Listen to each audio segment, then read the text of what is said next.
One way to test your mic. I'm not even wearing it. I haven't even started the game yet. Why does this always happen to me? My Sheila. Shalalala.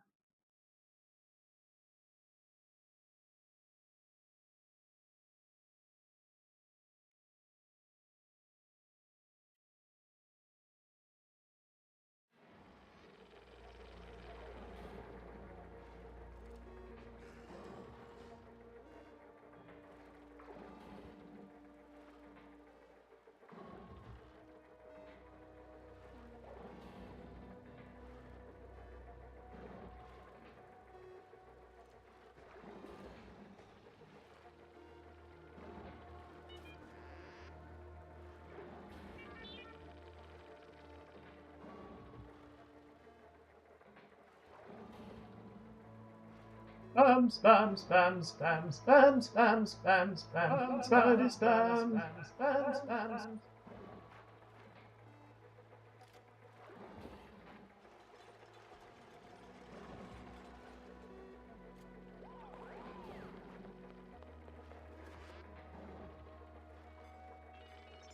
Just about ready to get started.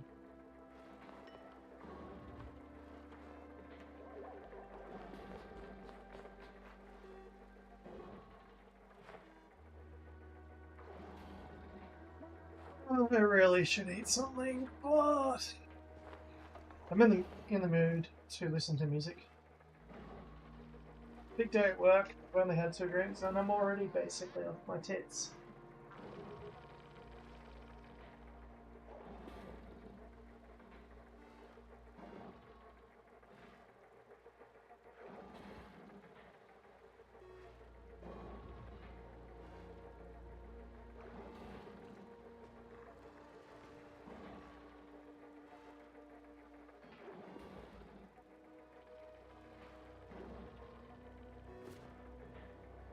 I spoilt myself a little bit today.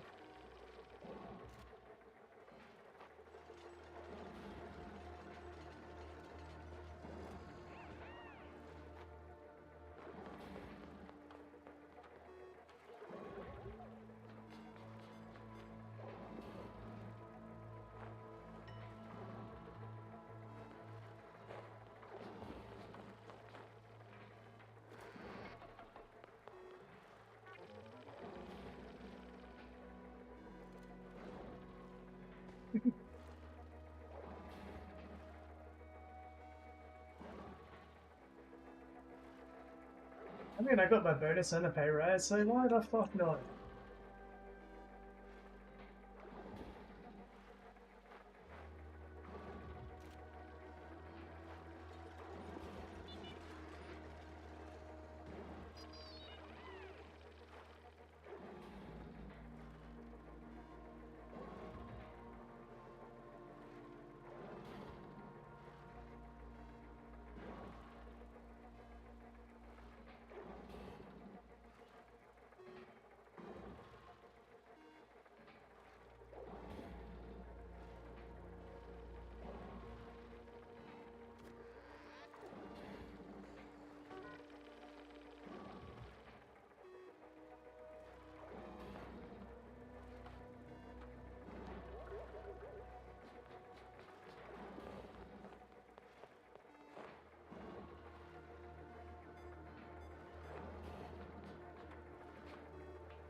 My tra-la-la, my ding-ding-dong.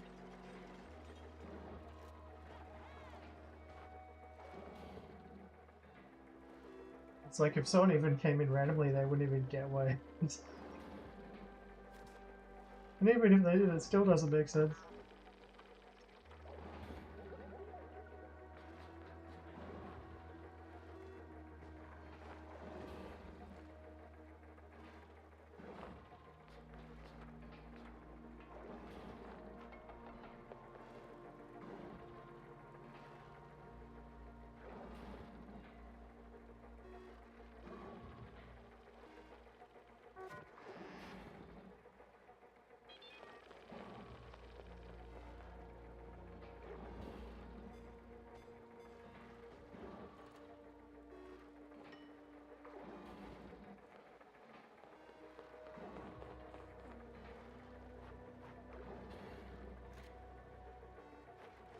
funny thing is, I actually know what the Shayla meme was, like, before it became a meme.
Almost there.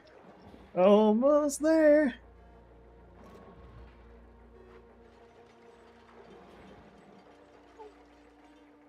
I'm too fat to bend over.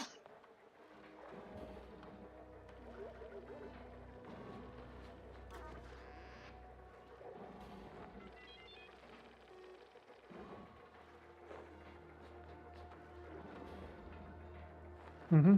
Sound test, sound test. Alright. Headset is on.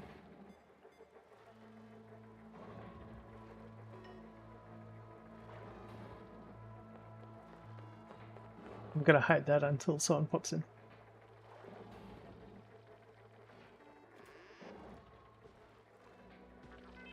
Ah, it's nice to be home. Today was pretty busy, actually. I'm tired.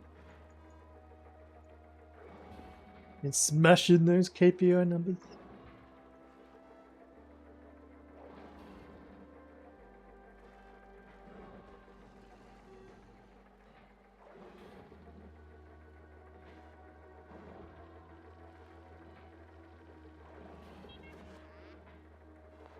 It's actually not as high as I've previously had it, though.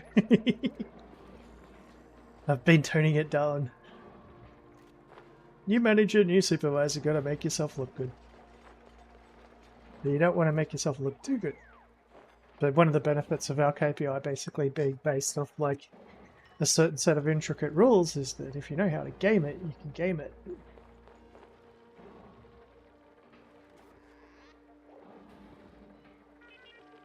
I'm gonna crack open one of these double lemons. I'm obsessed with double lemons. Mostly because like it's kind of like a in-joke in Japanese anime when it comes to like lemons and lemon drinks. And it all came to a head for me when Call of the Night came out, and they're like at that vending machine and they're pulling out like the alcoholic lemon, and I'm like, oh my god, that's it. This has become a permanent meme now in my life.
Oh, bottle of showed you. So basically, I've started reducing so much plastic. I mean,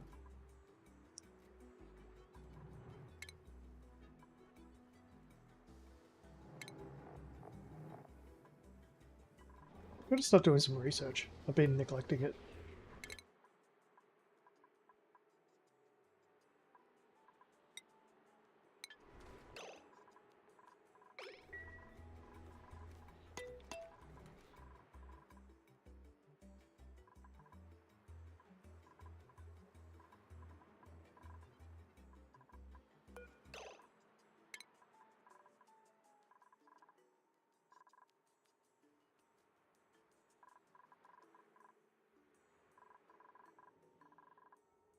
Never gonna use the salt water.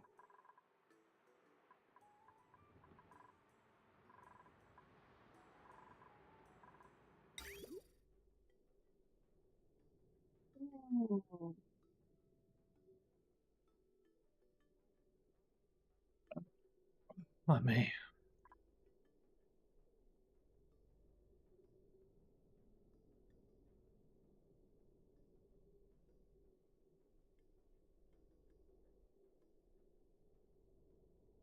Should just run this through a filter now.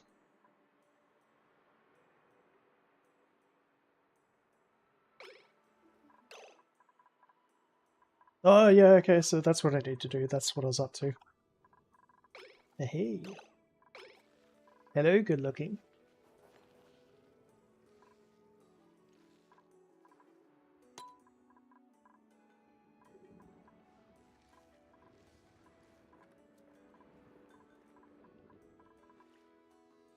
Got some of the 9% double lemons. They are so good. Like, they're actually strong enough that they're like, mmm. You know what they remind me of most? Those old Elevate cans that you used to be able to get before they banned them. The ones with all the guarana and stuff. Mm.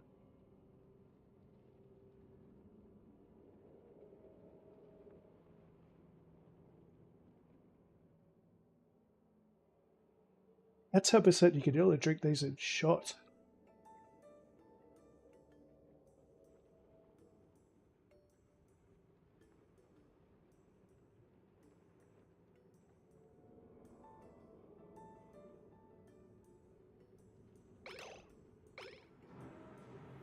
I don't think that the Australian operation there, because I'm pretty sure these would be bottled in Australia, right? Let me have a look. Made and distributed under appointment from Beam Suntory, Australia. Yep, Swanbank, fucking Queensland. I bet you they use the cheapest fucking vodka that they can get their hands on. And the cheapest... Maybe not the cheapest shochu. You can taste the fucking bite in the vodka. And yeah, that much of a bite from it. That's like bad vodka. It's not even smooth.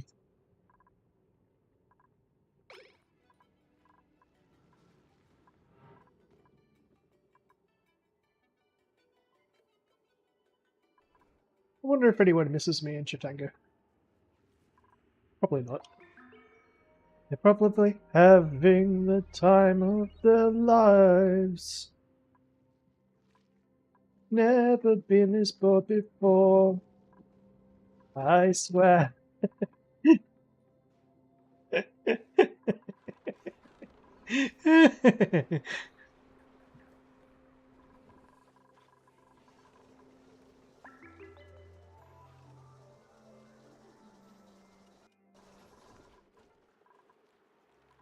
So basically for everything I'm going pretty good, except for food seems to be an issue at the moment.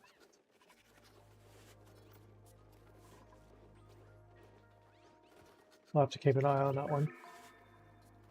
And water's going down.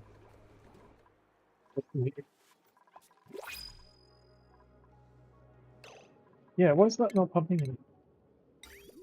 That should be running across the pump. What the... What? What have I done?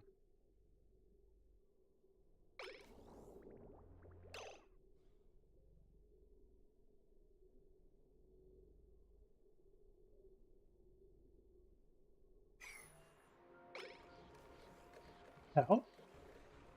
Yeah, it's no power.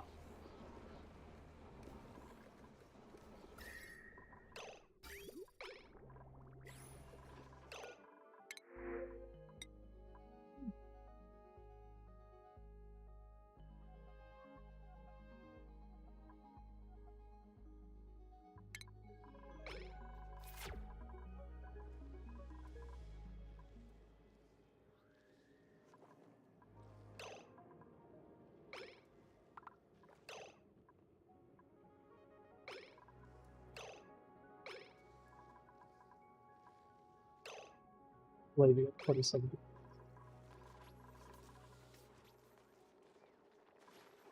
A bit warm in here.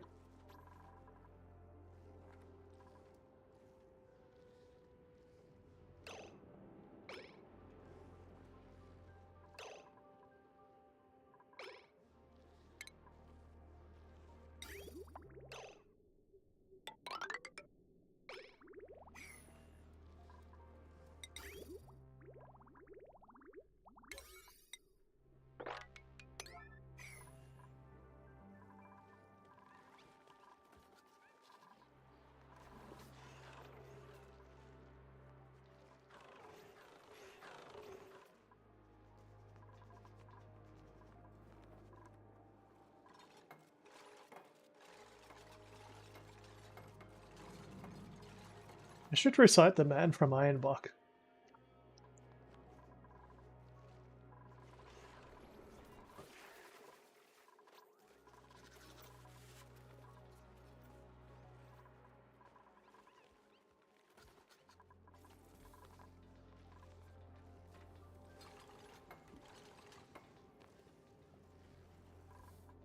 Really gotta get out of the situation. It does some exploring more, I mean. As soon as I find that the natural gas geyser, then I can figure out how I'm going to do it. Because I always like using the natural gas. It's basically free power. It's the easiest one to aim. But I want to find the third one before I get started. I suppose if I was to run it, I'd probably just run it down here.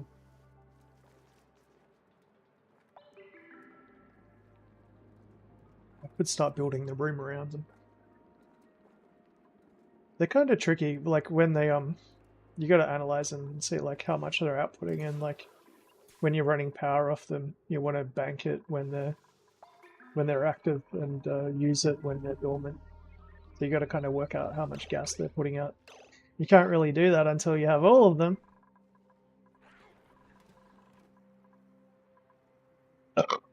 Oh me. Oh yeah, so dun, dun, dun, dun, dun, dun, dun. That's my war chest for today. I got my pay rise and I got a bonus, so I've got money to burn, so I got a couple of drinks. I'm not going to get too drunk though, but I'd really like to be playing some music or something. Unfortunately, I can't because I know that would get me muted on Twitch. Sometimes I can get away with it, sometimes I can't. And I'm guessing with my current mood, I'd very likely walk into the minefield. But yeah, I'm drinking the 9% at the moment. I am obsessed with lemons, the double lemons and the Suntory lemons in general. I can eat lemons by themselves. I love lemons. I was a bit of a vampire, basically, especially when Call of the Night came out. I was like, yes! Finally! Someone gets my love for lemons! It's always been a meme in anime. It's like a long-running theme, like multiple creators. It's like the lemon conspiracy.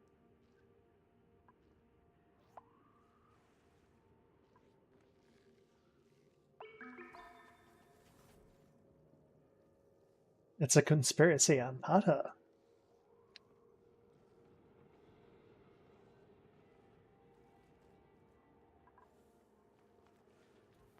It would spoil it if I told you the reason.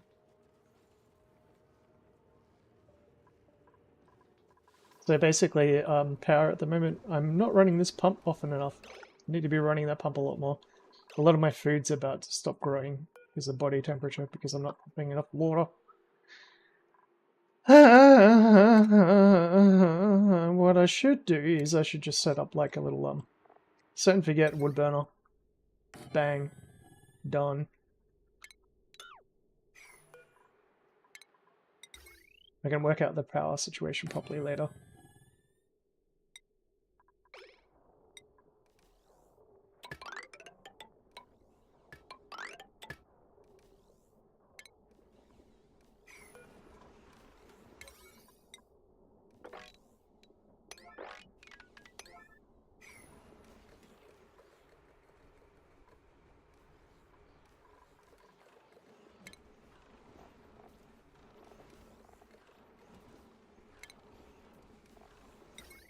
Bit of a waste of a smart battery, but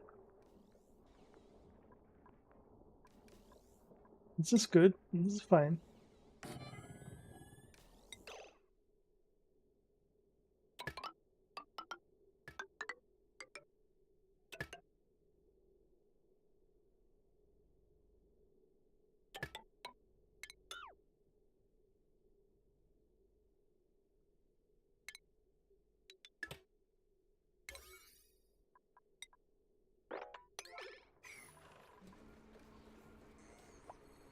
So I take it by your lack of conversation that I'm not very talkative. That's fine.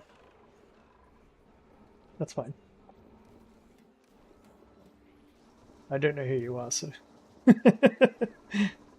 For example, I told my mum, basically, yeah, you can watch my streams, that's fine, just don't tell anyone who I am. So I don't know if you're my mum. That would be funny.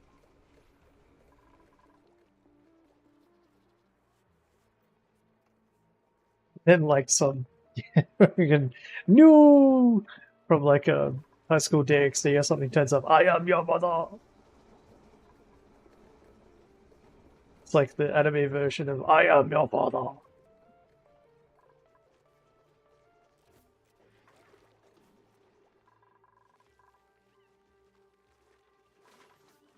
I aim to be random.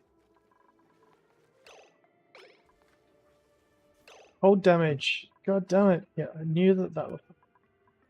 As soon as I put in too many radiant pipes. I'll just change that to like maybe 2.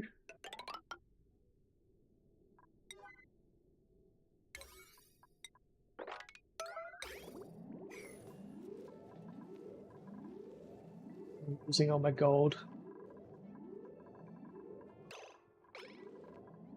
How are we doing on the exploration front? Are we doing anything other than that?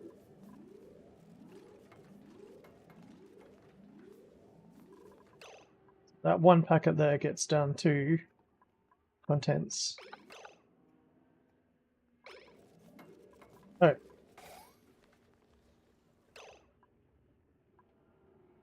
$23. Okay, that's fine. Just 2. Contents 10C from just 2 tiles. 2C.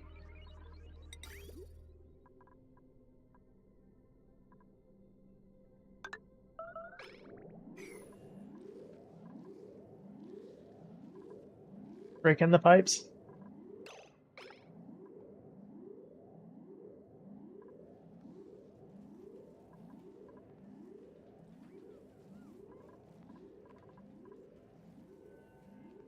That was dramatic.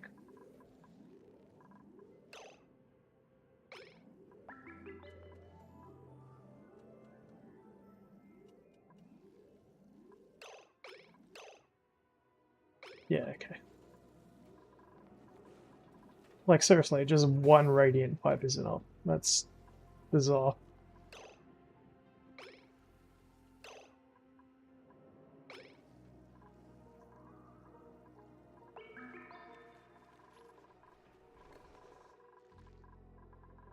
Still sitting here, putting out plastic.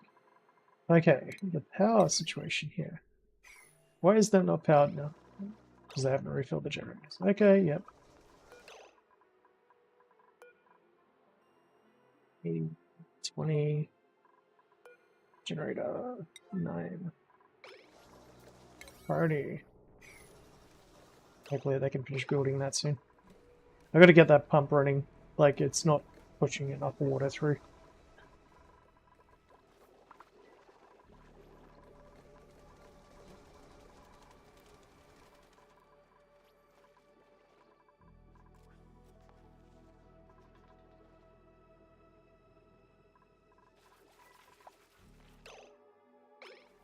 One thing I've learned is not to be pushy with people who are watching. I mean, they could be bots, they could be other people, they could be people I know, they could be like random randoms. You never know. And I'm perfectly fine with that, because like the way that I like to stream, I'm actually an introvert. Like I'm way introverted. My personality profile, like in real life, is a mix between int J and inf P, I think. Inf J. Yeah, inf P and inf J.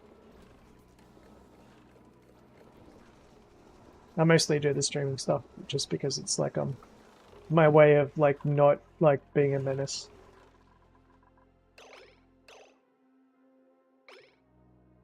Still doesn't satisfy my urges to play music though. I would need to find a way to like have a creative outlet for music.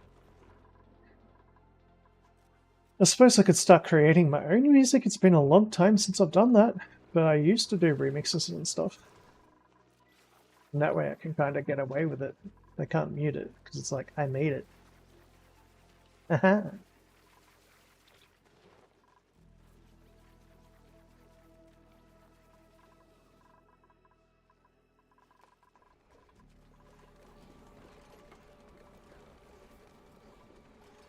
There we go. Okay. Let's quickly break that wire before we have an overload. Permanent power. No automation wire. That's not good.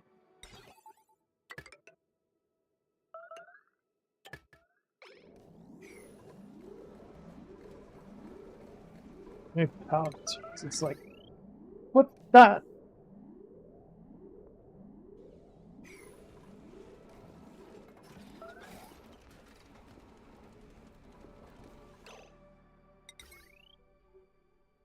Like, I literally have a wire connected. Oh my god, I'm an idiot. I blame that on the alcohol.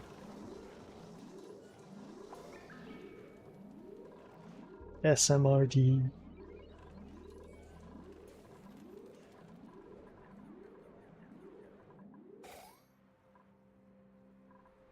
Playing this game is very fun when you're drunk.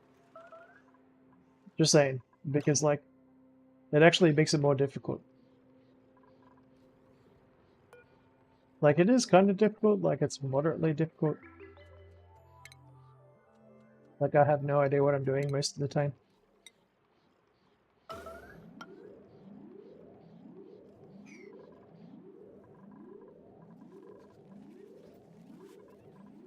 Basically, I'm just, yep, best fit.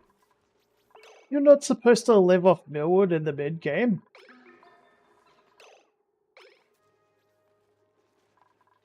Excuses, excuses. Outside of stable. Okay, so that is bad. And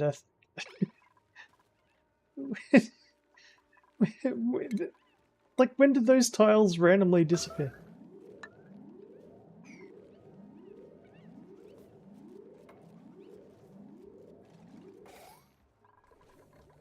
It was probably like when I wasn't paying attention, I'd deconstruct and click things.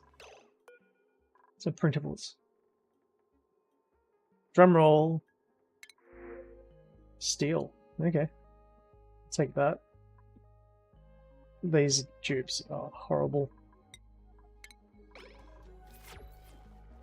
Because I got 14 now, I'm only taking ones which are like really good. So, just to explain what I'm actually doing, I am digging out the area. I've got an area over here that's got a cool slush geyser. There's like polluted water that's cold. I need that to restock this tank over here because I'm running everything of pips, which needs other trees. The other trees are taking polluted water from this tank. The pips are producing dirt, which goes into producing my food and goes back into growing these trees because they also need dirt on top of needing water. that's producing wood, which I'm using to produce power randomly around my base with wood burners. And those are producing carbon dioxide, which is filling up the bottom of my base, where I'm about to start a slickster ranch. So I'm going to start growing slicksters in here. Speaking of which, I should probably dig that up so that I can finish behind it. And what else? So I already explained about the natural gas geysers, so you know what I'm doing there. I'm exploring around looking for the third natural gas geyser, because 3 are supposed to spawn. And there should be one somewhere. Hey Frosty, how are you going? And I've already dug up all the way to space. Space. Red alert meme. And I've dug all the way down. And this seed was like so randomly weird. I had to dig all the way down to basically magma, find the crude oil bone. Because it's off to the sides, not in the middle. So yeah, I'm just having a couple of drinks. I'm kind of celebrating. I got a bonus from work, and I also got my pay rise. It wasn't quite the pay rise I was expecting, but I mean it's borderline good enough. Kind of makes me want to join a union because it's not good enough. Like, it's not the percentage that I wanted, but still, extra money is extra money. I'm getting back paid for a couple of months for it as well. But yeah, so building out a sort of channel along the bottom of the base towards the sides to catch all the polluted water and everything. So above the crude oil bone. Because this seed, it's just randomly crazy. Like, all the water spawned kind of like low rather than high. And I haven't been able to catch a lot of the polluted water. Like, there's a little bit over here, there's a little bit over there. And I've got the cool slush geyser, which is really going to help once I get that sorted. And I already... Oh yeah. That's the war chest. So I went and bought that like about an hour ago. I love lemons. Like I'm obsessed with Suntory double lemons. I left that up because I'd be like a talking point. Yeah. Basically, in real life, like kind of like a weird sort of like life, essentially. I actually worked as a nightclub promoter for a couple of years, more than a couple of years, and I got basically paid in booze. But it was in the alternative sort of scene, and I'm like 40 years old, so like when I was doing it, it was like, you know, like mid 2000s. When you had all like the emos and stuff running around. But the places that I worked for were like all metal clubs. So like not like emo or alternative, but like frickin' metal. Oh, I absolutely love them. Like, I can eat lemons whole. The only thing I don't like about them, just slow this down a little bit so something doesn't happen without me noticing. The only thing I don't like about them is that they do use, I swear they use artificial sweetener. So, unfortunately, they don't say exactly what we've got on. Sweetener 955. Yeah. Yeah, Aussie. Oh, Aussie. Oi. Another shrimp on the barbie, eh? Yeah.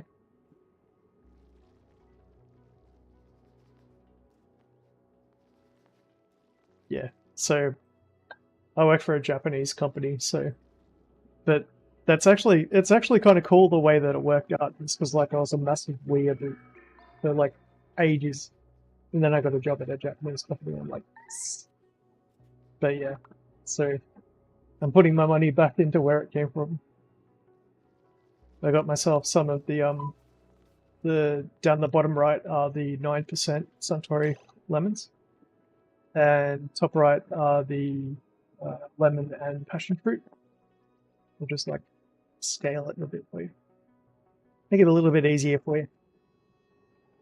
So lemon and passion fruit at 6%.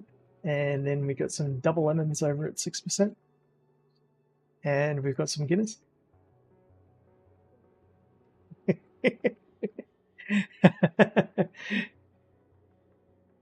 Yep. And yeah, some Asahi. I don't really like Asahi too much. I'm more of a Kirin person myself, but Asahi will do, especially when I could get it for a decent price, which I did. Alcohol in Australia is way too expensive. All that on the screen there cost $100. So Australian dollar being worth about 0.7 of a US dollar.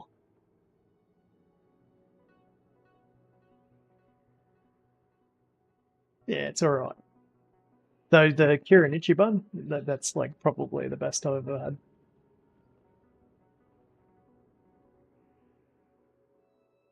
Yeah, it's actually worth a bit now. Like it's going up in price because Trump keeps on screwing shit up. So I've been watching it go up and up and up, which is great. I want it to go back out. At one point in time, the Australian dollar was actually worth more than the American dollar. That was about like 12 or 15 years or something ago. And it was really good for getting like computer parts and everything. It made everything so much cheaper. But it's going back up again at the moment. So touch wood. I don't know where you are, but I mean, that's one good thing about being in America, I suppose, if that's where you are. Like, you know, at least the prices are somewhat stable, except for, I don't know, the cost of RAM tripling, hard drives. I had a look on the internet the other day, like yesterday, looking at getting a new hard drive. And in Australia, right, this is how shit it is here. I'll just get rid of this. Oh, okay, yeah. So I had a look, and it was like $150 for a 1 GB below Western Digital SATA SSD. Like, sorry, like SATA hard drive. Like not even an SSD, like an actual hard drive. $150 for a freaking SATA hard drive. And it was a 5200 model, not even the 76.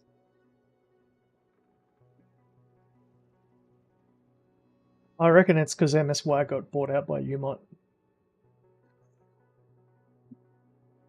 But yeah, the prices are just nuts.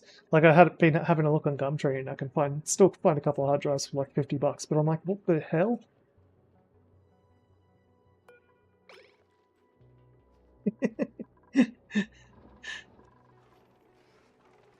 I need a new hard drive. Like, it's not going to be a long one of my hard drives is going to fail. I'm going to lose so much stuff.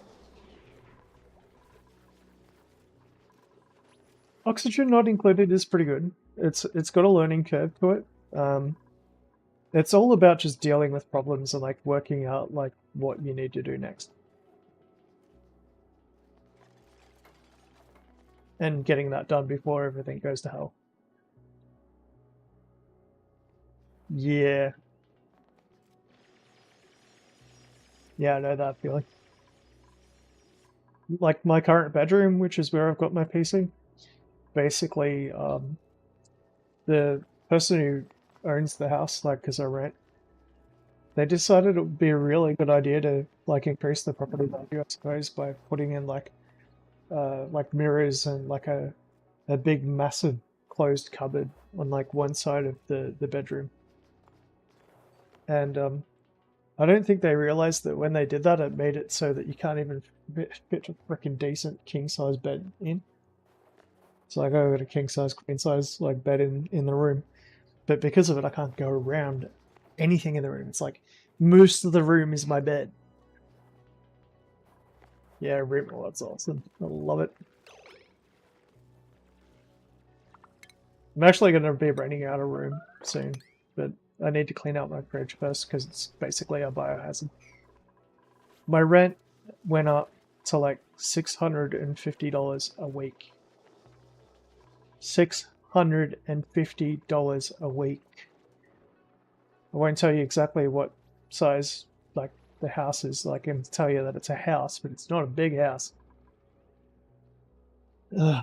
I don't want to let them know that I can make it a bigger room, because like I could like when I rent out a room, I'm going to basically whenever there's a house inspection or anyone comes around, I'm going to pull everything out of the room that I'm sleeping in, and like just freaking store it up against the wall in in my laundry or something, and pretend that this place doesn't have as many bedrooms. Because if they know that I can get one more bedroom out of this place, the rent is going to go up more. Yeah, I'm in Brisbane. In Bris Vegas. It's insane. The rent is so fucking expensive. I remember when I was like when I was like 20, I was renting a 3-bedroom house for about, was it $285 a week, and it had a gigantic double garage, like, it was more like a triple garage, like with full-on workbenches and like 3-phase in it, like pot-bellied stove in a sunroom. It had like fully concreted like backyard area with like grapevines and a chicken coop and all sorts of stuff. In front was like plum trees and apricots, and like it was a big yard, like it was a big house. At $285 a week. Yeah, that's pretty much like, even here in Brisbane at the moment, like where I am, you can't get a 1-bedroom unit for less than $450. It's insane. Like, I'm lucky that I got this place, like where I'm living right now. I got a 2-year lease on it, and they didn't put up the rent until like lease renewal. So, but yeah, going up to like $650 is just like, what? Like, they increased wages and stuff, and like, but like, it's still like you have to be earning more than 80 grand a year to even rent a 3-bedroom house. It's stupid.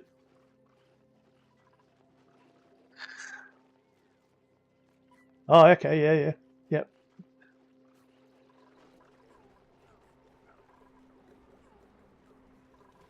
Yeah, I'm super frustrated because like the type of work that I'm in, like I drive forklifts for a living, but for like a big company, like a multinational company, and we make squillions. Like, I probably made my company about maybe $250,000 in the past 2 days, and yeah, crappy little pay rise. But we did get a bonus, so the plus to that, I suppose, which was of course fully taxed. Like, you know, you get the tax and super coming out of it, and you get it like a big lump sum. It's like, oh, there goes half of it. Mm.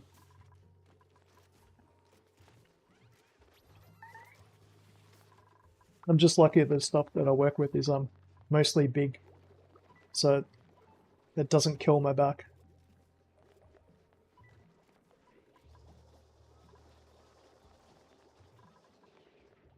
They are the wins.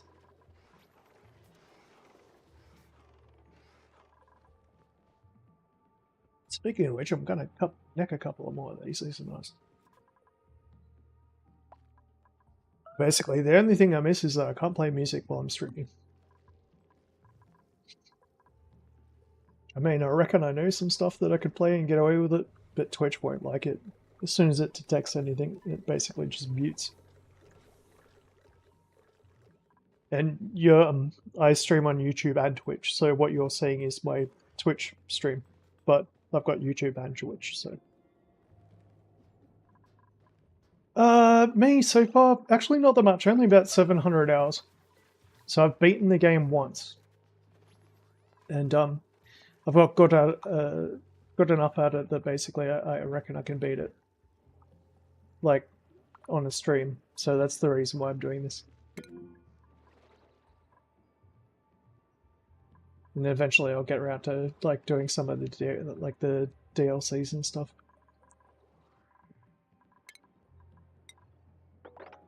big notch.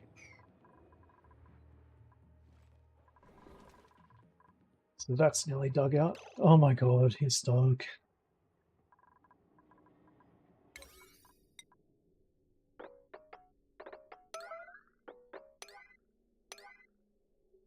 People randomly getting stuck.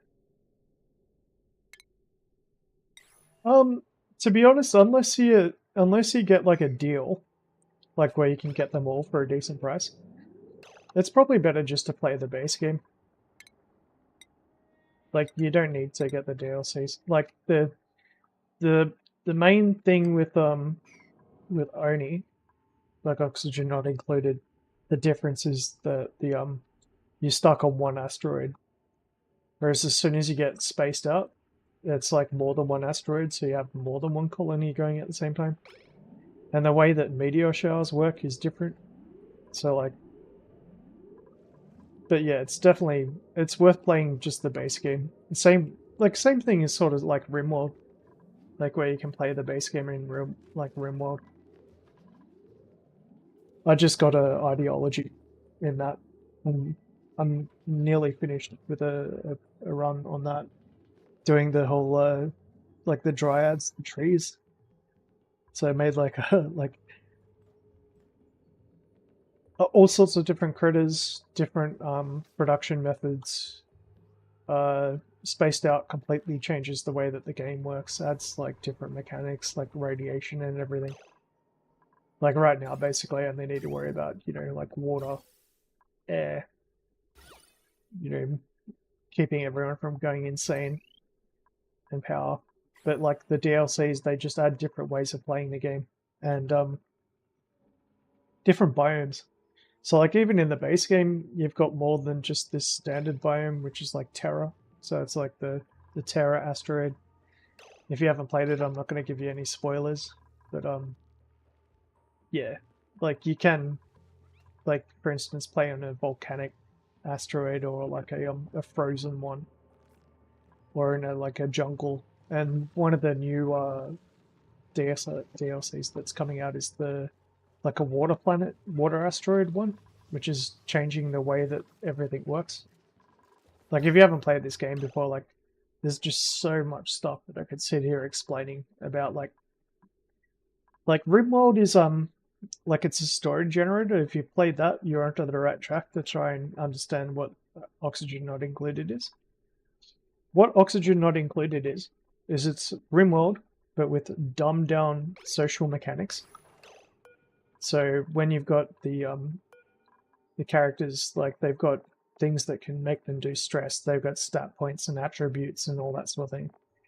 And like your skill tree, and your skill tree is kind of like your research tree combined with research. So like in RimWorld, you don't have like a skill tree, for example. But you do have research, and the research in Oxygen Not Included is much more spread in what you can actually do. And like you obviously got to research all of it, but it's so the social aspect of RimWorld, yes, exactly, they can still have mental breaks. So like the stress levels that we've got here, this guy has got stress where he's exhausted, chilly surroundings, soggy feet, wetting themselves, full bladder, because they were locked in that room or something that I fixed up before, and they've gone back to work. Soiled suit, and their net stress that's like 36%. And when they have a mental break, they can all have different types of mental breaks. So this particular one, the Ruby, so their particular mental break, if they have it, is that they will I forget where I find it. One sec. Like they'll binge eat and they'll eat all the food. So that's like a food counter up here, which is actually going down really fast. Like because I've got farms going, so that's like a RimWorld again. Like you're making food and producing resources and all that sort of stuff. But where this game is completely different from RimWorld, where it gets really cool. like where it's really cool, is that you start off on an asteroid and you only have enough air to last for a short amount of time. And from there, you basically got to make all of it. So like this map that I'm looking at here, which is like an overlay, is like a materials overlay. Like this is the oxygen overlay. And you can see that most of it's kind of breathable, but a lot of it isn't, like straight up unbreathable. So I've got people running around in like little space suits where they go and suit up basically. And the different types of materials which are in the bricks which you mine out, like sand, granite, sedimentary rock, ice, slime, algae, all this sort of stuff is resources that you collect. It's not like a RimWorld where you start digging up the entire map and your threat level goes through the roof. You actually need to in this game, like just dig up everything. So like everything that you can see here is basically something that I've built after I've dug it out. And the way that the things interact is like, say, like natural gas here. I can make a natural gas generator and put it down there. And then I can get like a ventilation pump and like pump that out into a room and fill it up and then use that to make power. Like there's like water, for example, where I'm running water through all these network of pumps. So like where RimWorld has basically like the auto connect power thing, like this thing has like a full-on energy grid, different types of wires, different types of power generation, batteries, like there's just way more buildings. So RimWorld's really complicated when it comes to like the social sort of stuff, but Oxygen Not Included is really complicated when it comes to like your base and like keeping everyone alive, because there's nothing actually trying to kill you. What's trying to kill you is the actual asteroid. Like you basically you get killed by the environment in this game, not by by enemies. Like the animals won't really kill you. I mean, there's some sorts of animals that will, but like not unless you're paying absolute zero attention to what you're doing. But like if I say dug up this volcano that's over here, where is it? I got a volcano. Oh, there it is. If I dug up this volcano, it would spew out molten magma, and it would basically quickly kill my entire base.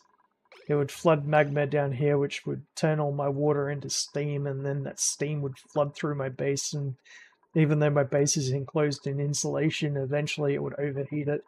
No one would be able to run outside, they'd get boiled alive. Which is actually really kind of cool.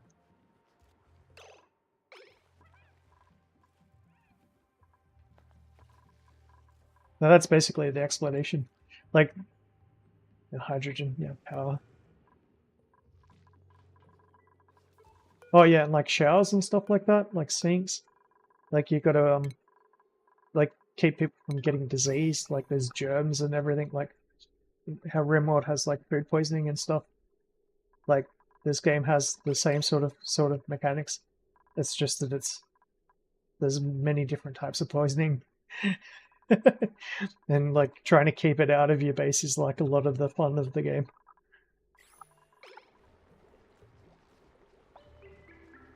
Anyway, that's a huge explanation. But yeah, like it kind of explains a lot of it. And I love games like Subnautica and everything like that as well. Like, so like when it comes to like base building, I love it.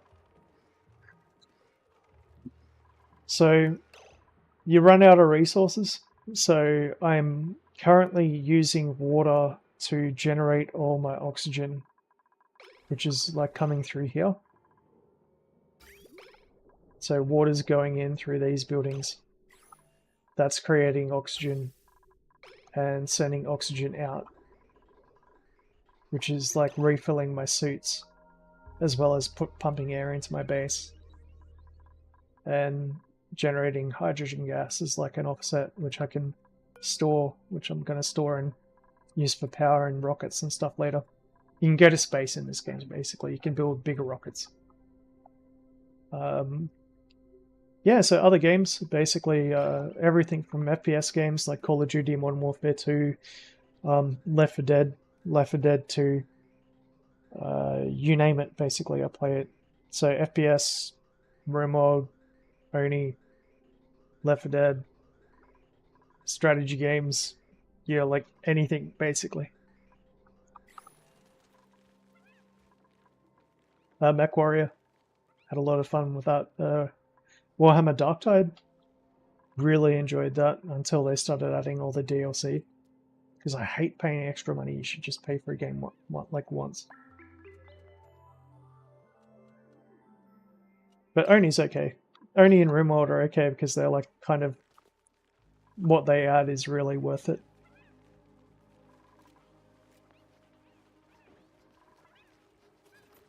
But like adding new playable classes and stuff to a game, you pay like $30 a DLC to play a character. It's like, yeah.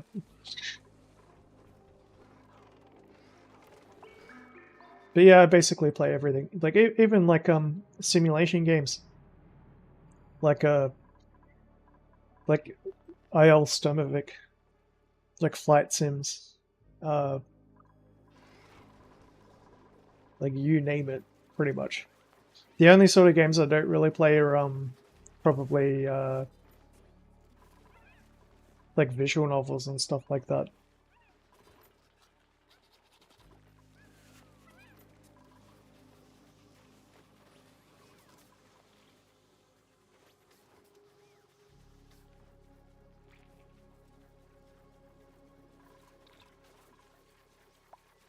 Our food situation's getting really bad.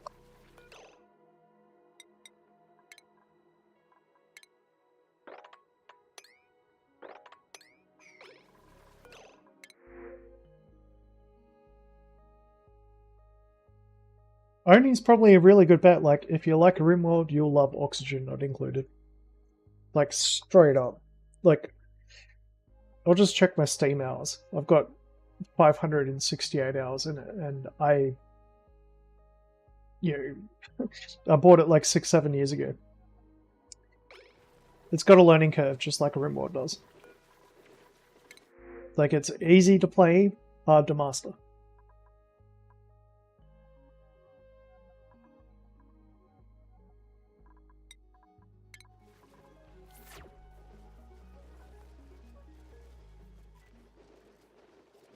Or Subnautica 2.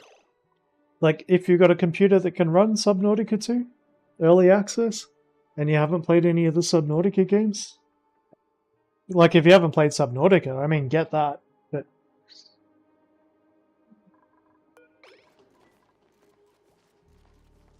you can definitely throw a couple of hours into that, but I find that it's more of like a, once you've beaten the game, it's like going back to it doesn't play as well.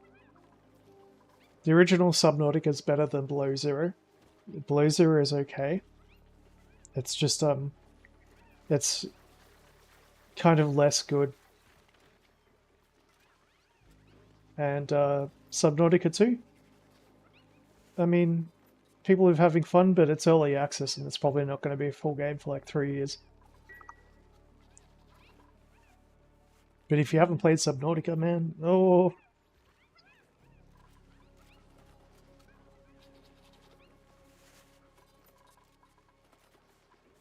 If you like FPS games, and you like survival, sort of like simulators, it's not like a colony, like it's just you in a suit, basically swimming around in the ocean, but if you like colony sort of things, like Oxygen Not Included is like one of the best, in my opinion.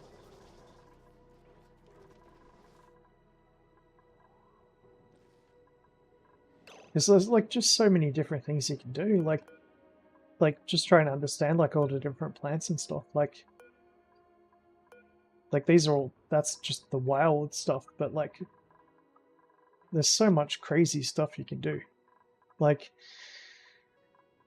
this kind of breaks it. Like, you also got temperature. Like, that's another thing that will kill you. So, like, trying to keep everything in the right temperature range so things will grow. Like, in RimWorld, like, you're trying to grow plants, and, like, certain plants won't grow, like, in certain places. Like, you got to have it,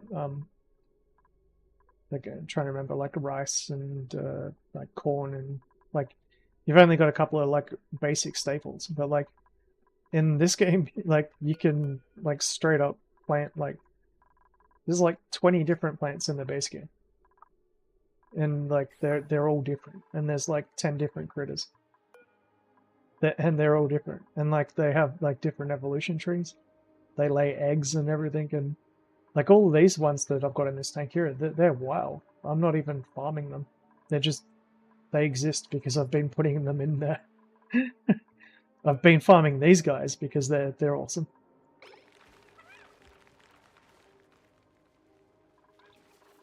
And these guys. Stone hatches. So, like, I've been feeding them with sedimentary rock, which converts them from, like, a basic hatch type. These are called hatches. Like egg hatches, basically. I've been feeding them with a certain type of food, and they've all turned into stone hatches. And now they eat a different type of food, and they eat it happily. But there's, like, different types that you can morph it into, depending on what you feed them. And these guys at the moment, they're eating a type of stone that's, like, highly available, and they poop out coal. It's like a resource I've got on the ground there. And then I can use that coal to power a coal generator. Or I can just, like, dig that up randomly from around the base. But, like, right now, I'm basically in the mid game at the moment, so I've got most of the crazy stuff out of the way. But I'm pumping, like, crude oil up from, like, down here and using it to create petroleum. And then I'm using the petroleum to make plastic at the moment. Heaps of plastic. Because you can use that for building a lot of useful stuff. And but I could also, rather than do that, I could run power generators off the petroleum. Or I could use like a ethanol distiller and feed that with wood. Feed that with wood, which these trees are making, which these guys are eating. But the excess I can use to generate power. So, like, there's just so many different ways that you can, like, one of the things that I find that makes a game boring is when you've only got so many certain ways to skin a cat. Like, say, for instance, in RimWorld, where basically you end up dealing with raids, and it's got combat, which is great because this game doesn't really have combat. But you always kind of end up trying to aim towards getting like like marine armor and like either charge lances, charge rifles, or like assault rifles, and you're trying to min-max about always trying to get to like one build. Whereas half of this current playthrough, like, I didn't even use like atmosphere suits. They're kind of necessary to do it, but like if I wanted to, I could build jet suits so they can fly around the base everywhere. But I don't use jet suits. I don't think that they're necessary. So that's kind of like how you got the Devil Strand in RimWorld, where you got like Devil Strand hats, the what do you call them? The Devil Strand dusters and all that sort of thing. Like, it's like you're always trying to aim towards one sort of like thing, but like the way that you go about keeping your base alive is very different in this game compared to RimWorld, where like say power generation, you just got like wind generation, water generation, solar generation, running it off like generators or whatever. Like the way that you actually keep everything running This game is just so much more complicated. You can do things differently. So like, depending on what random seed, like what world that you spawn into, completely changes the way that you actually tackle it. Like some things you always do the same way, like kind of like in RimWorld. But what I'm trying to say is that there's like 5 or 6 different options you can kind of like pick depending on what it's like, as opposed to like a RimWorld where it's straight up Devil Strand, Marine suits, charge rifles, assault rifles. You know, like those 3 things, and like base game, that's like basically the only way you can do it. Whereas in this, like the base game, there's just like so many different ways you can skin a cat. Anyway, that's enough of me plugging RimWorld. Plugging Pony.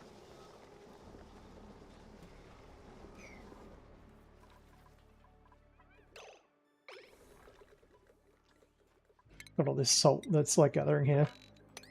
You can use salt for growing certain types of plants, and you can, like in some worlds, like you can't get access to any clean fresh water, so you've got to do like a desalinator setup where you could turn the salt.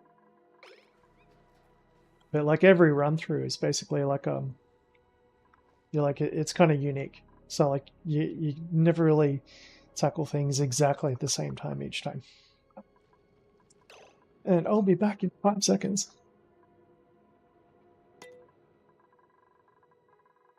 Just gotta double check, make sure no one's stuck first while I've been yapping.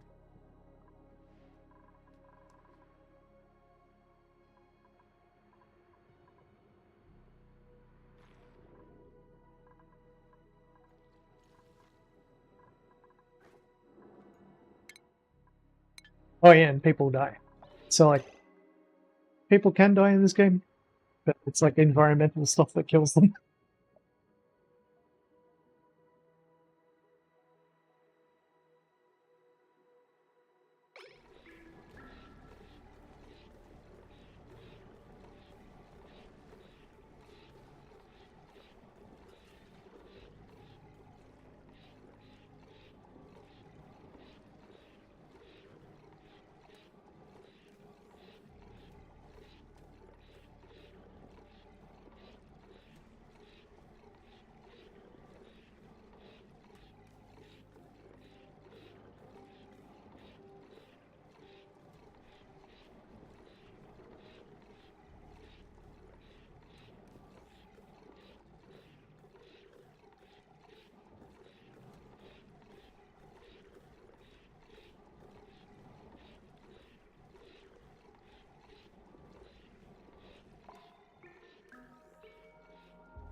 Ah, while I was eating the snake, I thought of a perfect analogy.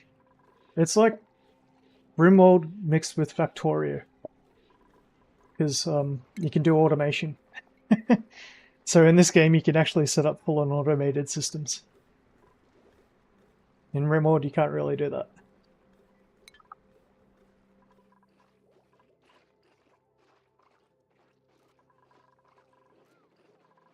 I'm not using any automation in this game yet. Basically, I'm looking for power sources. So basically, like looking for geothermal plants in RimWorld.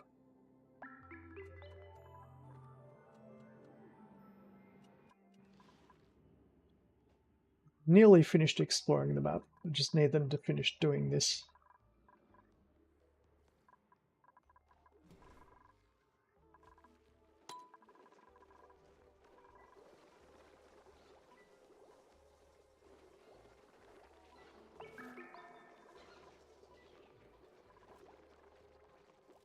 Oh yeah, the 6-stars. I should probably start farming those 6-stars. I'm gonna wait for them to finish building that out though.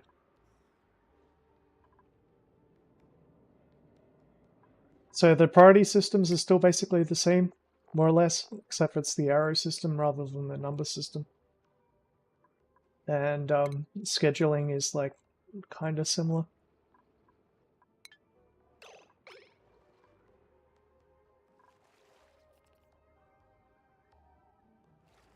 I got this game first, basically, and I played it, nearly beat it, gave up on it for a while, got RimWorld, beat that, and then I was like, holy crap, I need to go back and play this game.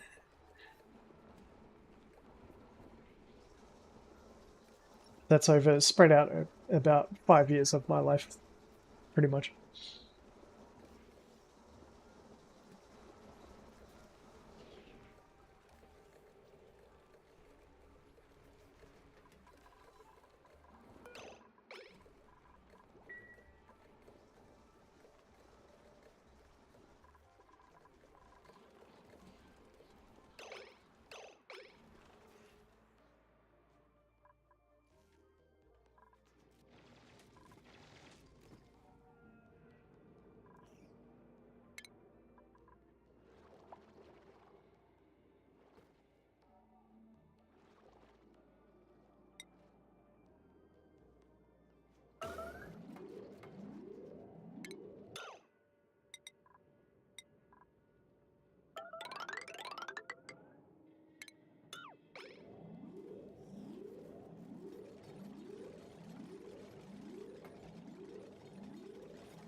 I don't even know how to make a slickster farm properly.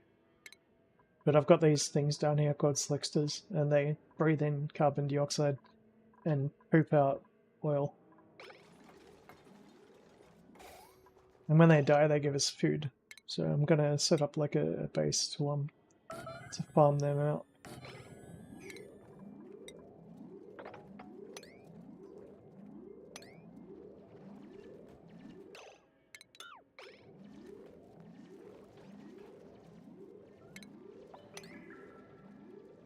Should probably dig down one more layer.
Oh me.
Actually really good, that one.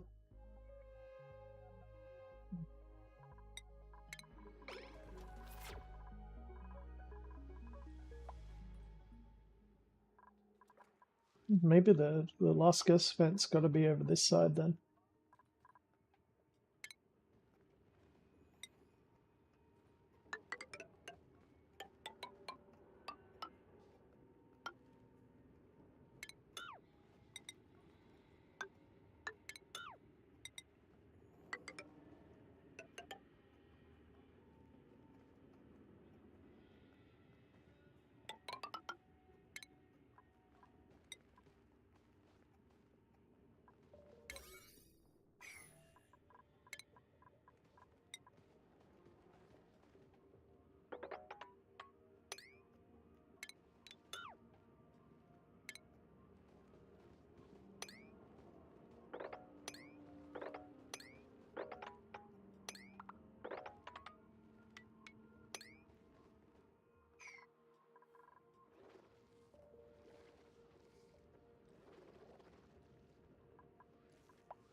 These slicksters are about to eat all that CO2.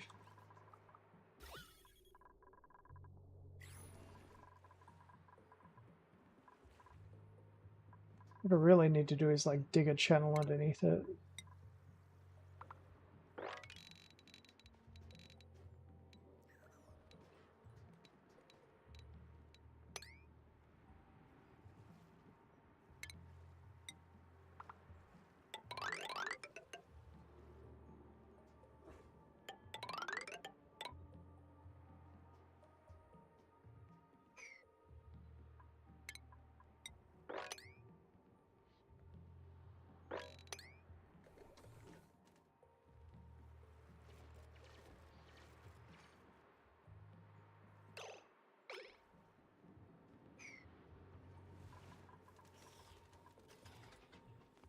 All that CO2 is going to flood down and be food.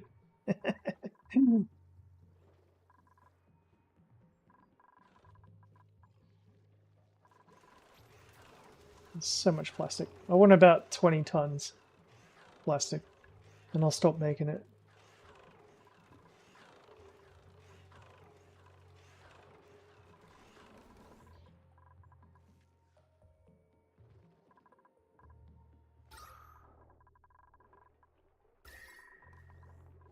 Temperature's a lot better.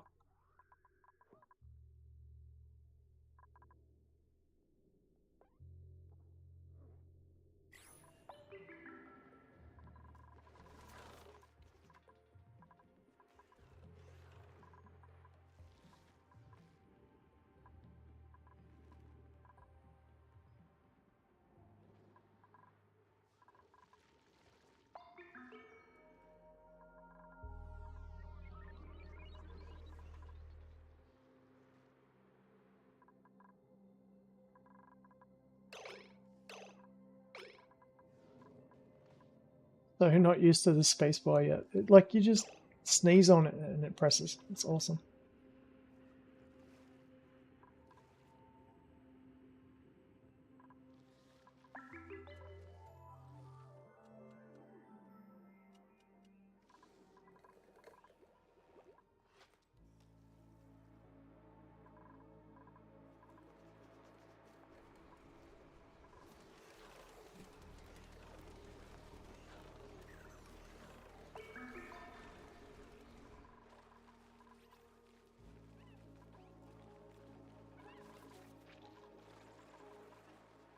Still running out of food somehow.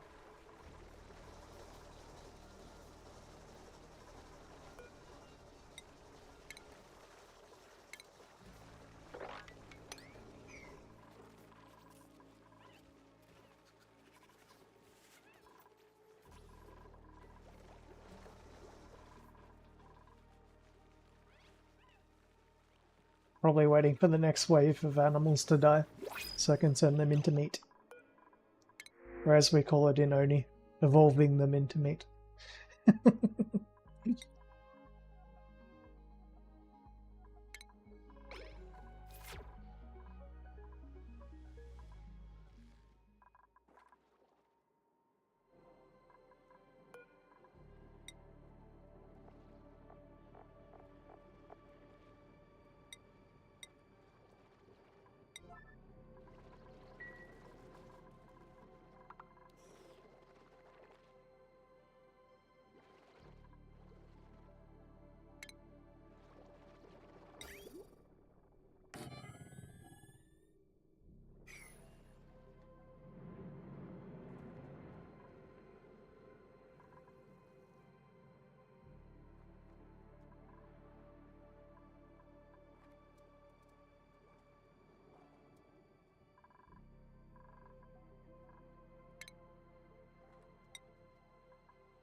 got so much stuff to do.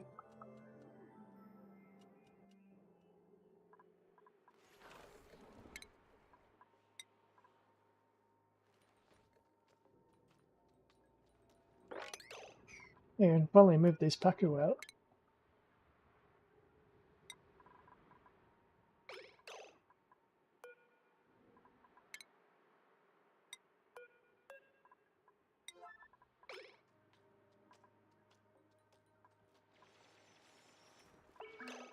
Hey, one of my streams dropped out, I think.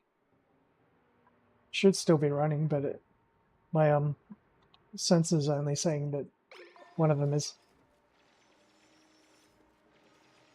I can see that it's still running. It's playing up. Ah, there we go.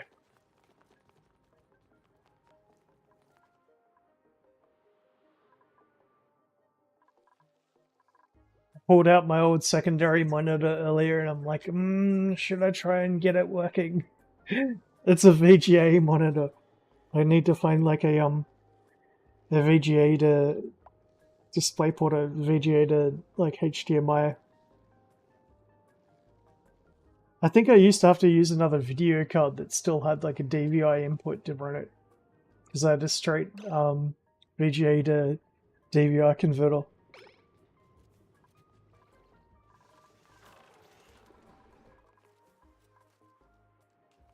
At the moment, basically, I monitor everything on the same monitor. So what you can see on my screen, I had to reduce the resolution of the game down a little bit so that I can still have my two monitor windows running on the side. One of these days, like maybe if I get a decent pay rise. Nah, I'm gonna have to put a room up for rent. Someone's gonna have to put up with living with me. Which could be interesting, because I'm basically a nudist when it's hot.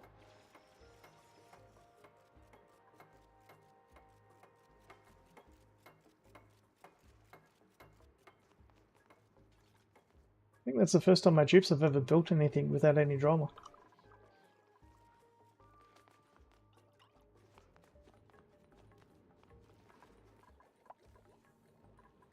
I'm still getting salt water from somewhere. There must be salt ice up here or something. Still makes no sense. Where's the salt coming from?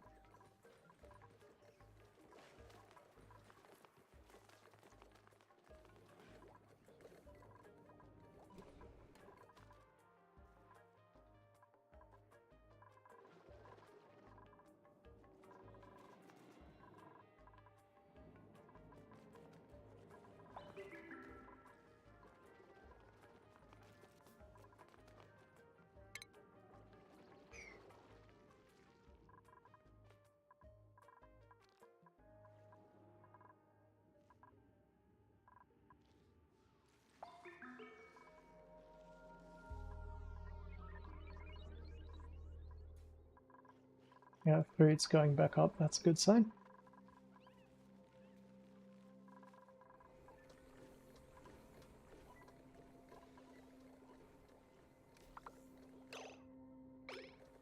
Drink a clock.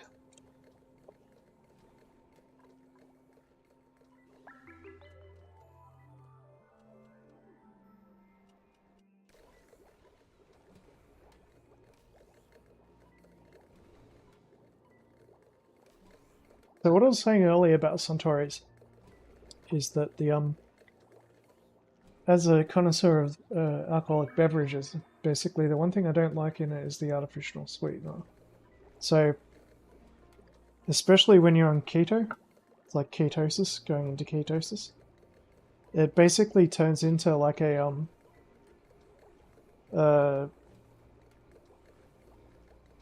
it gives you a horrible aftertaste. So like, it's okay when you're drinking it, but when you're not drinking it, like, and when you're actually like trying to do something else, like work, like waking up in the morning, it leaves the most horrible aftertaste in your mouth. I can taste it for ages. It's like the same sort of ketosis breath that you get from when you're on like ketosis. Like, artificial sweetener just makes ketosis worse.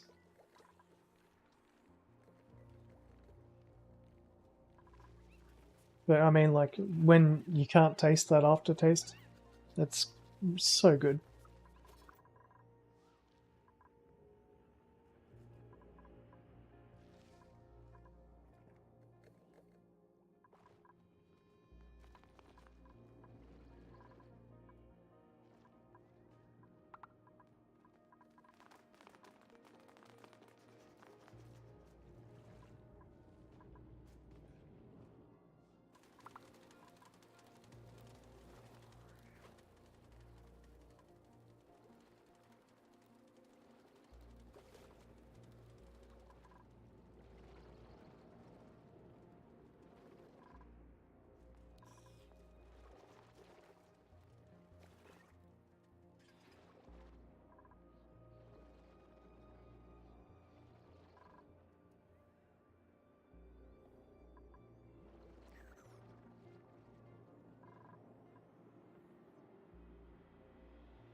I love that they made a lemon and passion fruit version. Because, like, apart from lemon, passion fruit's my next gem.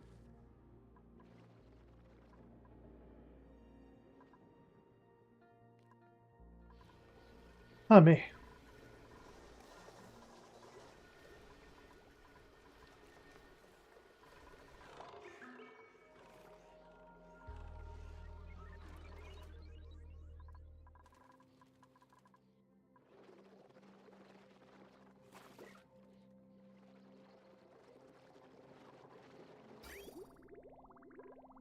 So, this pump that I've got running down here, it's sending up water and crude oil. When I first cracked into this biome down here, it's got an oil biome. So it's like Minecraft a little bit as well in that it has biomes. So when I cracked into this oil biome, it was too hot for my dupes to get down there without suits, and I didn't have suits yet. So what I did was I just pumped. Well, I didn't really pump, I just let a whole lot of water fall into it. And it brought down the temperature enough that they could work in there for a little bit. So the pump that I've got running down here, plumbing runs up like that. And it goes to a filter. So it crosses there. Goes to this liquid filter, which I've got set for crude oil. And it sends the crude oil. In fact, I don't even know why it's not running power right now. It's because it doesn't have power. Then it sends the... Just wait a couple of seconds and it should power on. There we go. Oop. Yeah, it sends the oil this way over to this big pool over here. And that goes to my oil refinery, which pumps, when I've got people running it, creates petroleum and then pumps it into here. And then that pump sends petroleum over to this polymer press. The reason why it's not running is because these guys haven't been refilled. Coal.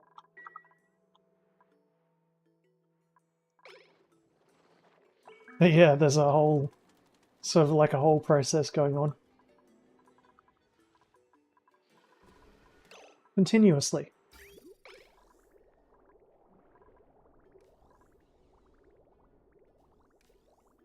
And it sends the excess water into this room. So it doesn't matter if it's water, if it's polluted water, if it's salt water. Just pumps it all in here. I've got this tile, this wall set up so that it catches salt water just in this room.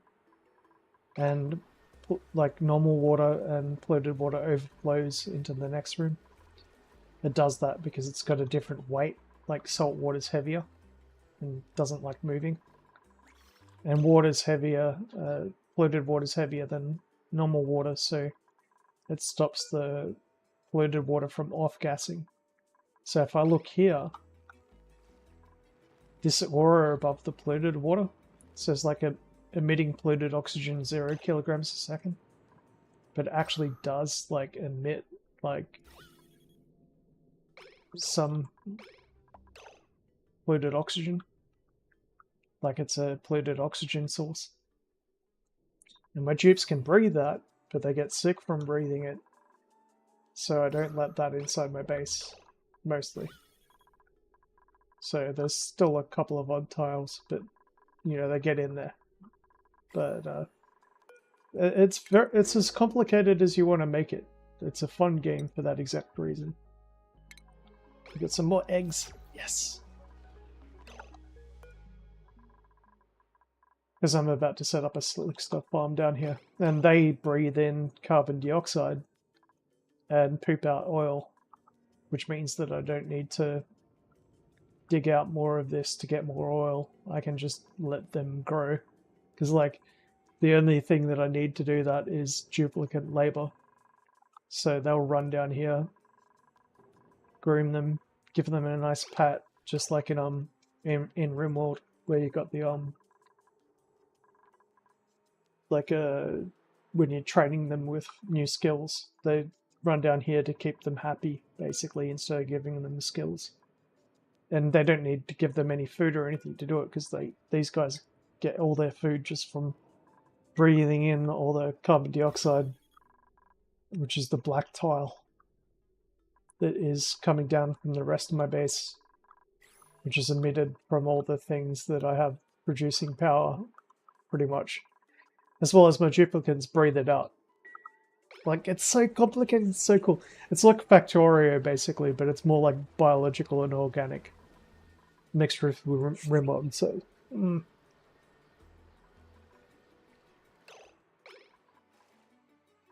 I actually want them to finish building that, like, now. So I'm going to put a priority order in it.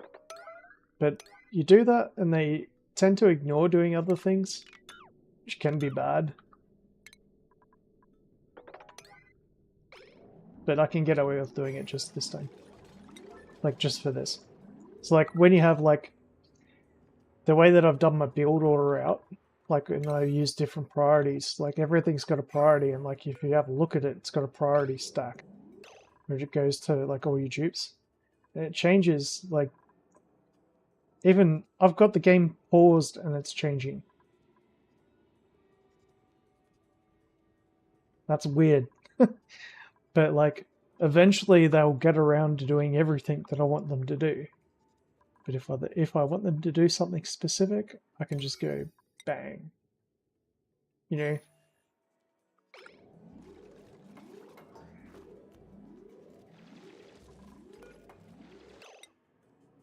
They're basically saying that I want them to bring slicksters and slickster lava to this.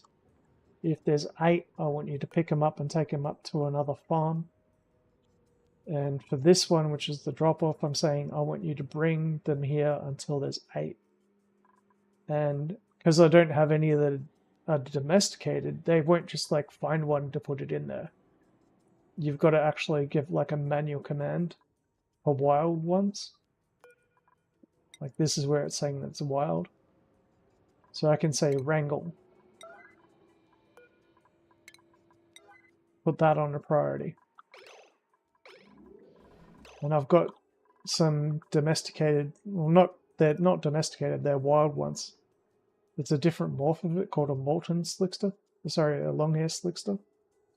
And these guys, they breathe in, as what it says in the oxygen, they breathe oxygen and thrive in close contact with duplicate companions.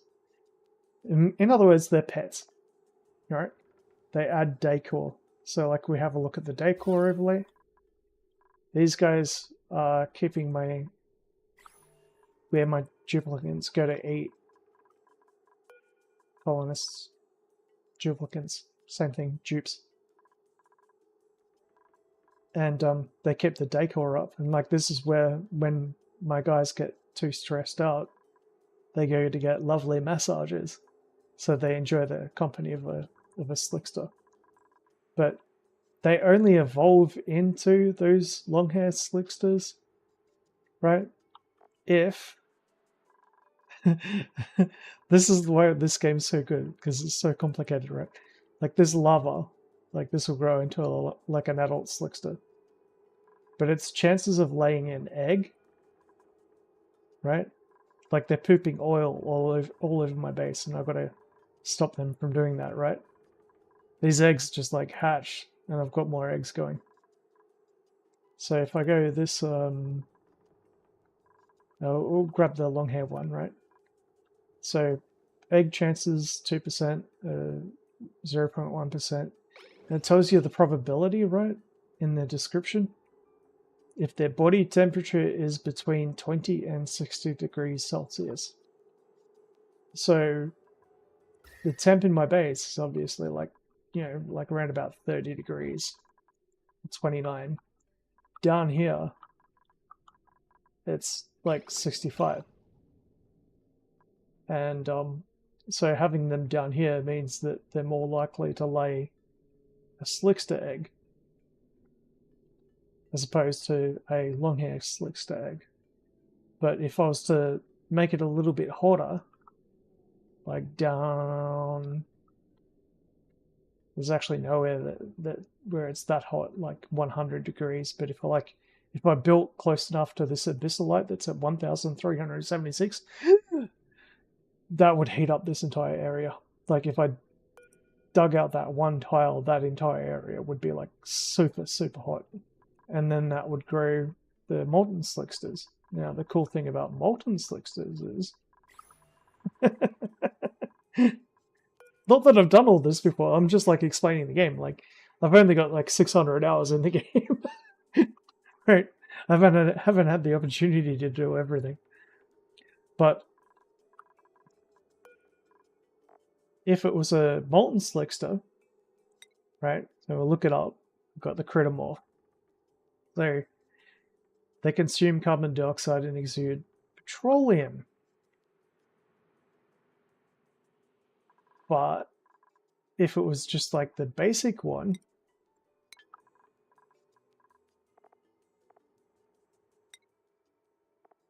they only exude crude oil. But the only thing they need to do it is carbon dioxide. So that's their diet. Carbon dioxide, crude oil. And when they die, they drop food that I can cook and turn into barbecue, essentially.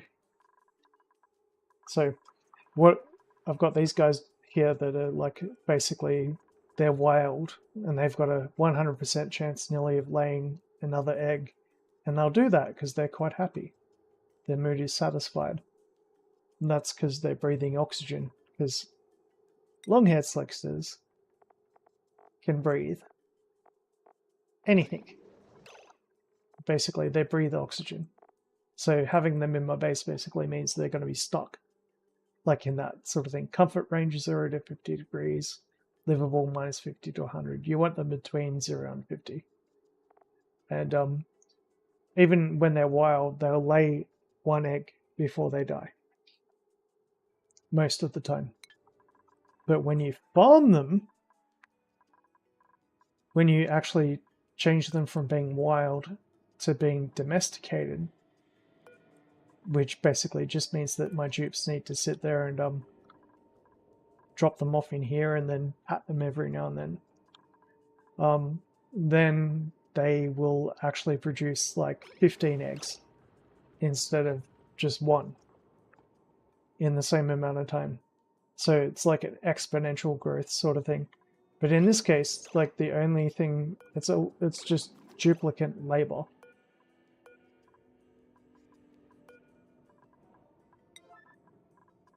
So that probably explains the farming mechanism in the game a little bit better. So to use a grooming station, they need to have a ranching skill.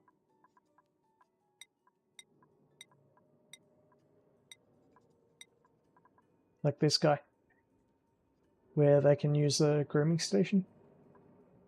So only certain dupes can use it.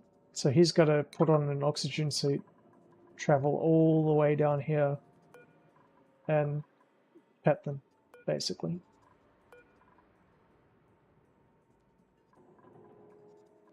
So these guys that I'm wrangling right now, when you select Wrangle, that opens them up to being dropped off at one of these drop-offs.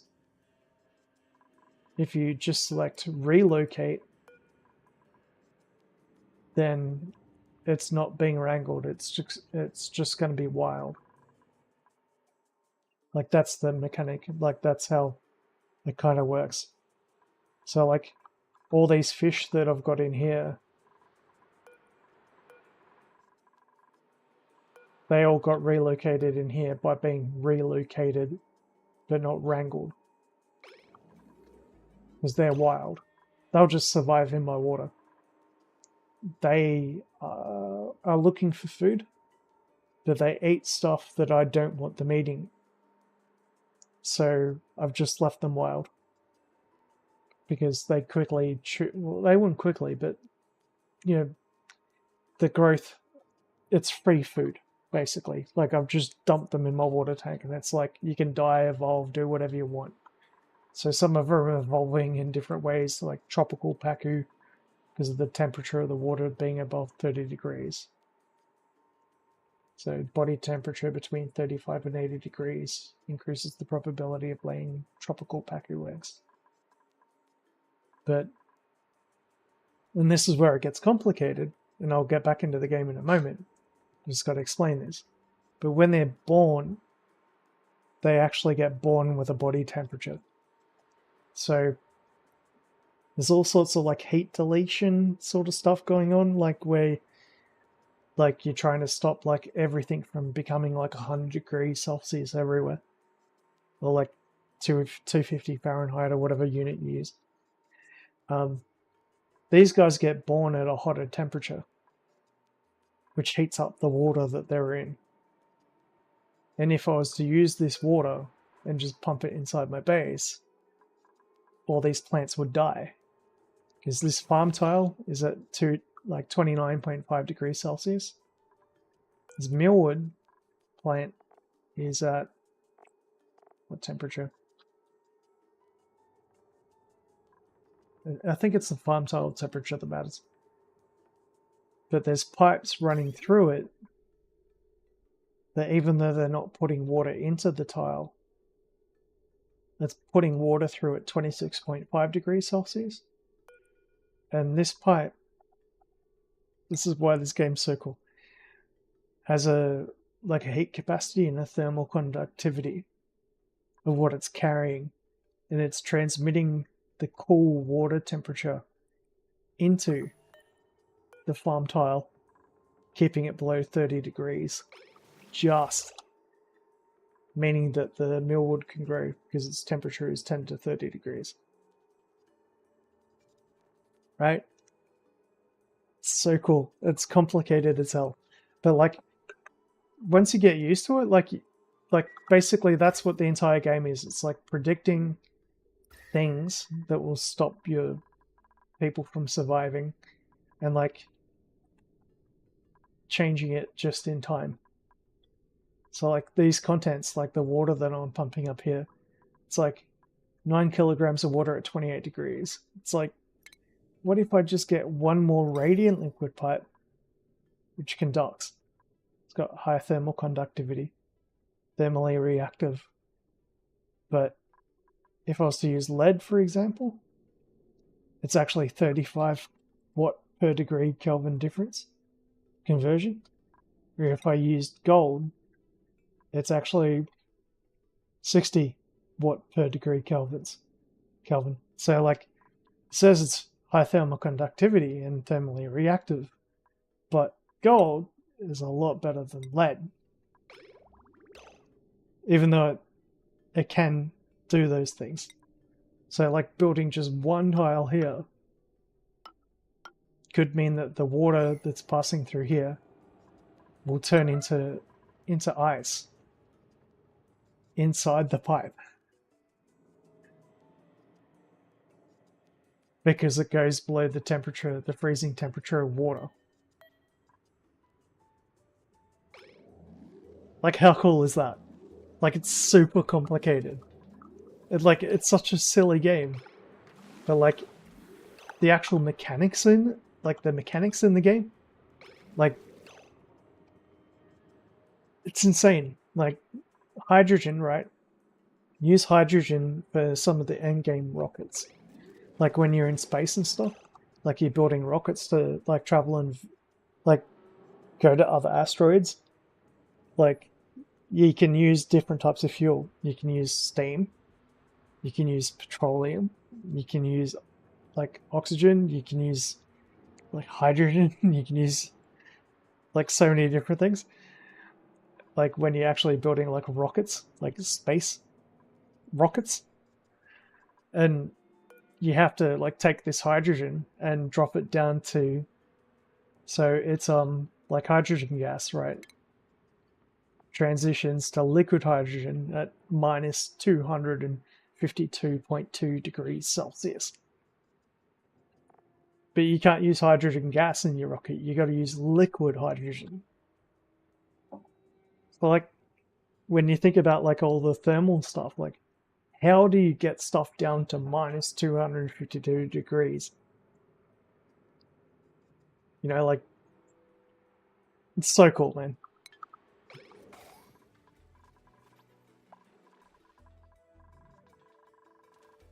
Can't beat the game unless you do that, by the way.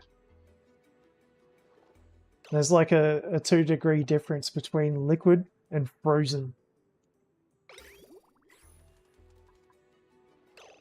Alright, so we got everyone in here. We're gonna get the rest of the slicksters that are up here, wrangle them.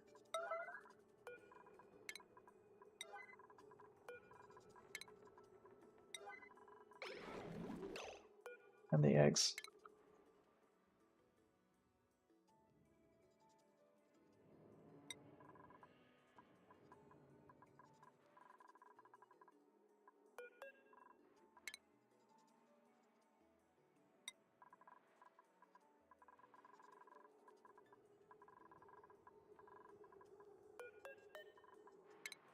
I love games that are like this technically detailed in like mechanics.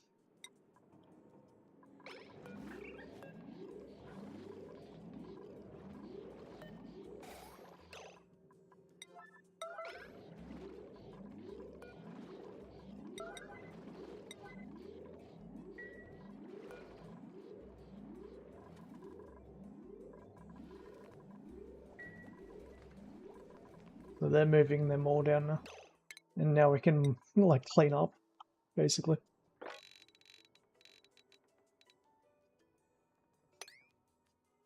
All the oil and stuff that they've been pooping out all over the floor.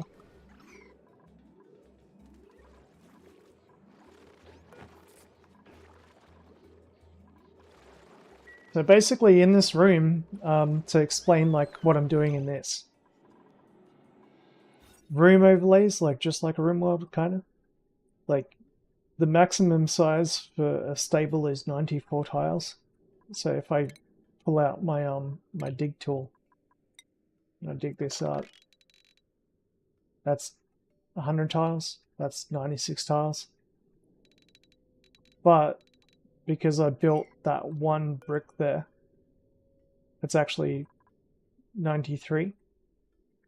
So dig out one part of the wall and make it a little bit bigger.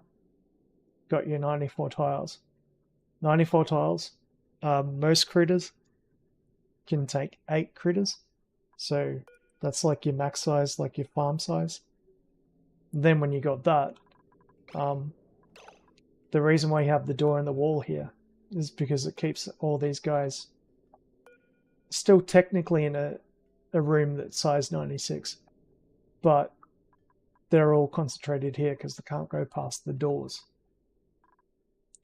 So when your duplicants come down to give them a pet, to keep them domesticated, they only need to do that in this room rather than run over here and grab one, then bring it all the way back over here. Like that's how that kind of works.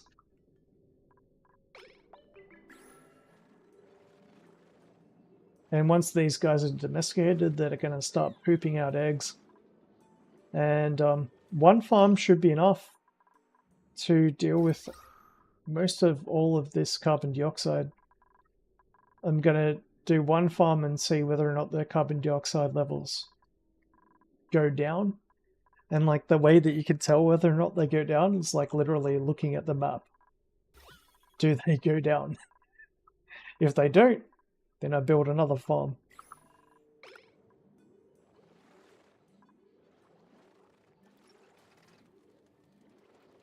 And meanwhile, they're pooping out oil, which I'm pumping up. Speaking of which, it's actually getting a little bit full. Ah, not even close.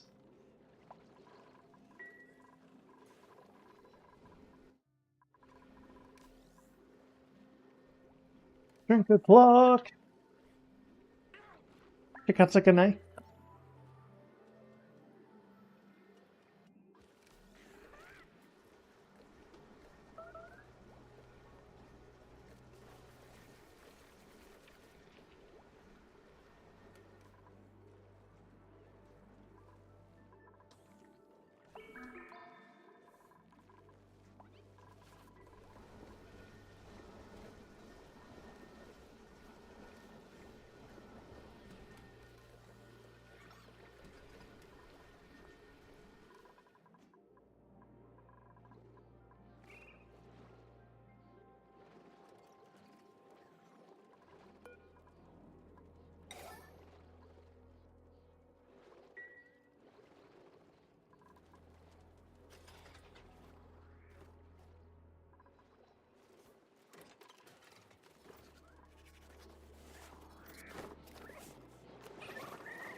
So when they're groomed, basically, they get like a stat thing on them called groomed.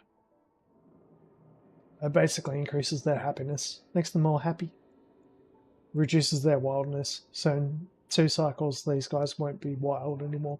They'll be tamed. Once they're tamed, they can't be made wild anymore. And so, but once they do get actually tamed, not wild, they get an extra stat here called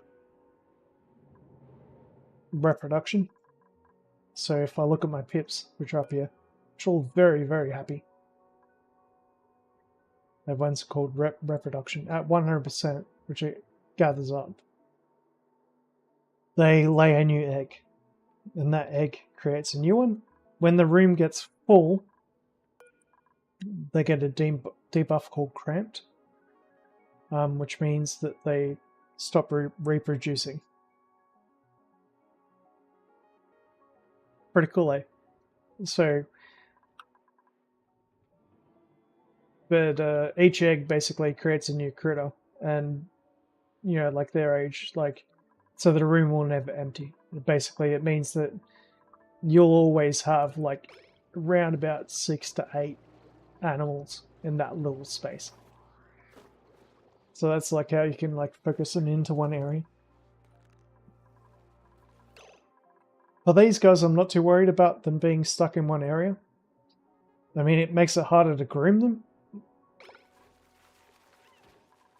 But they need to be able to reach these trees. So I could actually build a door here and just lock them into that area. But I will actually be, here we go, perfect example. Oh. No. Maybe not. They're just running through it to do stuff over here. But when someone does... here we go. Yeah, so they're farming basically in here at the moment. So this isn't the most efficient way to do this. This is just because I don't care. Like, I could actually put a... I could lock them into that area, but pips... The thing with pips is they walk up walls and on the roof. So, see how it walks up the door? So even if I had a door there, it wouldn't matter. But these guys here, they're just floating. They just float around. So they're stuck. Same thing with the hatches. So the hatches that I got here. Slightly more complicated setup. It's got to be wider.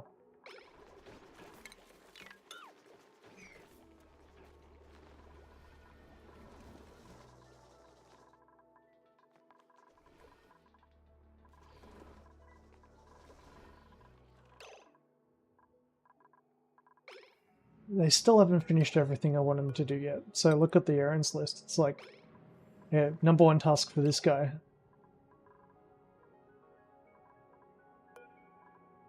Current errand. But it's like 270 or something. So I've got so much stuff going on for everyone that I can just let them do things. And I'm waiting for them at the moment. Now that I've got that set up, that's basically going to be producing crap loads of oil.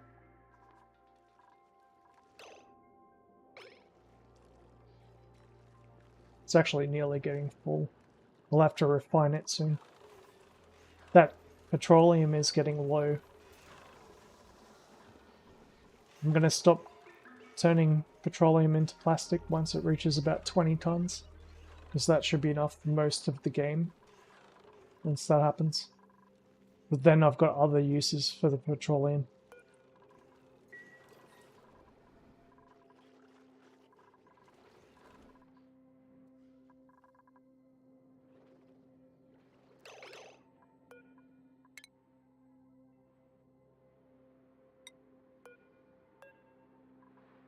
Now, it's hard to capture wild animals. So where I've got the this Pacu down here, it's hard for my duplicates to catch him. He's got to be sitting on the ground at the right time. So basically just leave that there. It might not work. They can't just run up close and like hit him from like 2 tiles away.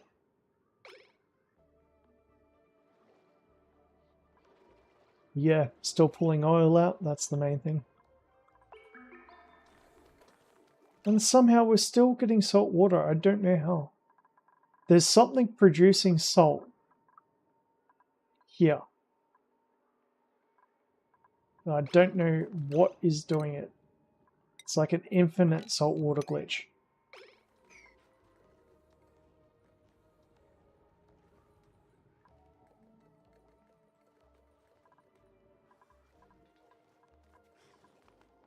So I'm just mopping it up as they go through.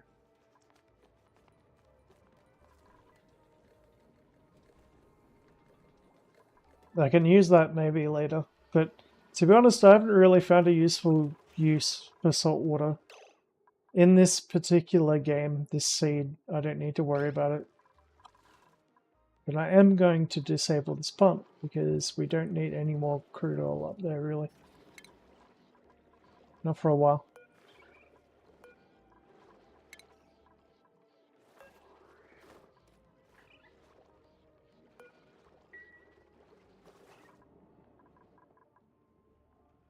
What I really need them to do is like finish all the random stuff that I've given them to do and go explore out this side. But I've given them so much to do, I actually just want to wait. I'm going to let them do it naturally.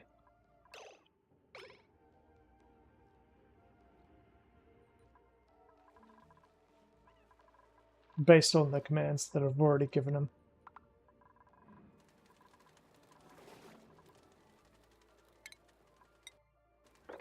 I'll keep on throwing them random curveballs to do things.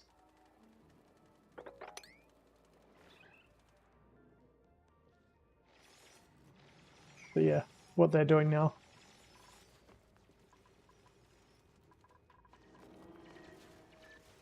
Like there's 14 of these guys running around basically.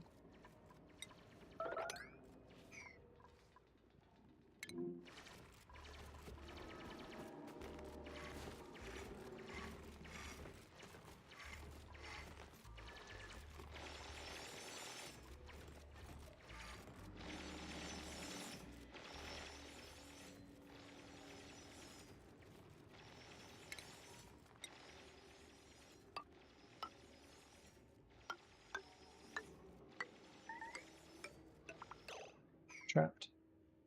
So if you see that pop up, like, you gotta be listening. Hey, how you going, Pika? So he's trapped here now. Basically, he's gone a little bit too far. He's looked into the abyss.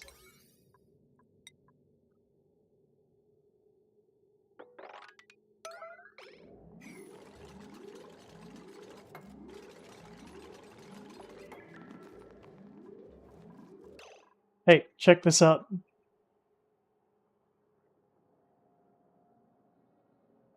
This one's...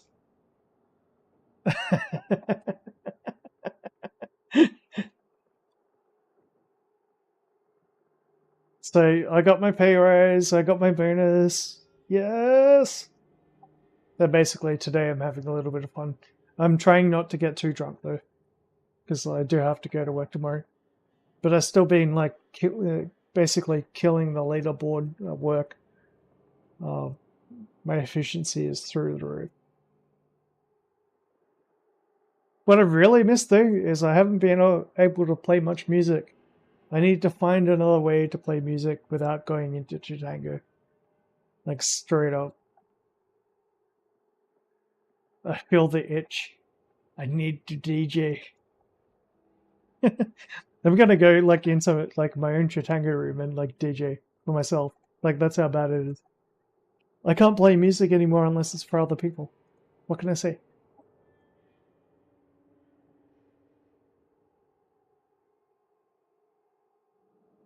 So, this was the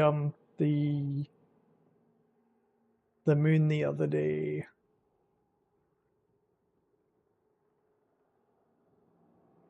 Did I speak?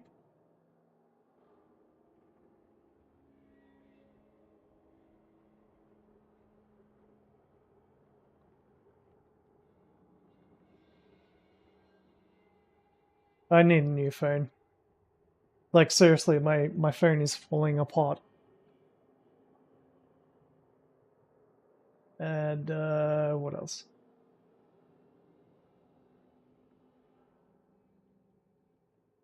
I did that one. Oh, oh, oh, oh, oh. Is that a dog or a wolf? I don't know. If I did the actual howl thing, it'd be like, actually, basically, NVIDIA basically just full on actually... I use an AI thing to filter the noise out, like, because I'm vaping constantly.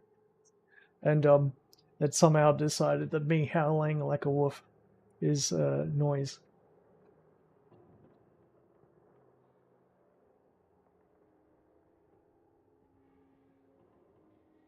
But yeah, I mean, like when you rock up Centro, basically, I've got to howl.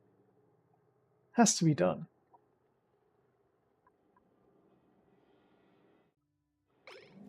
I'm having fun.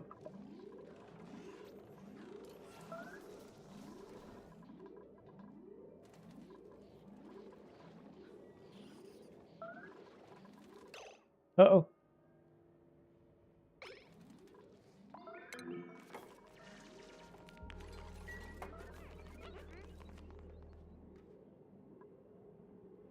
Now, what way could I turn it into a meme? It's like, it's a morning, an OzFat morning.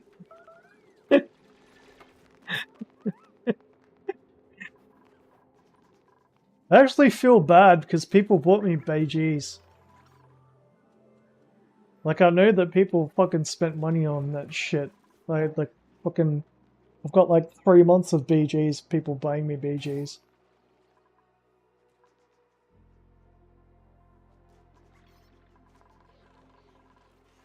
But I am a man of principle. Maybe not of reason. I need a break though. I mean, like, turning up to a chat where basically people are like...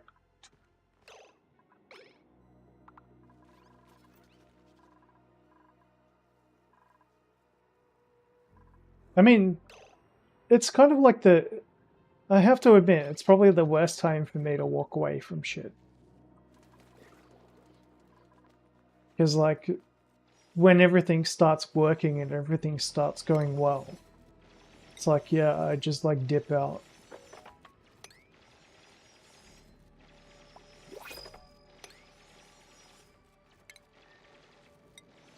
Yeah, I'm kind of pissed off at me too.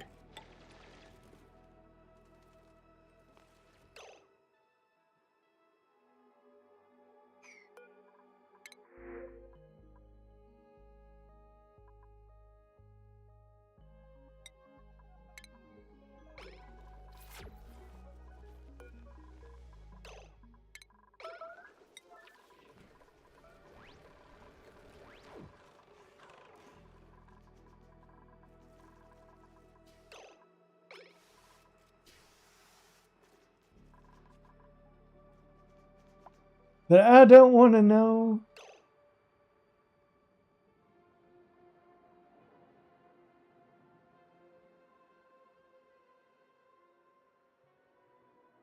Speaking of. Oh.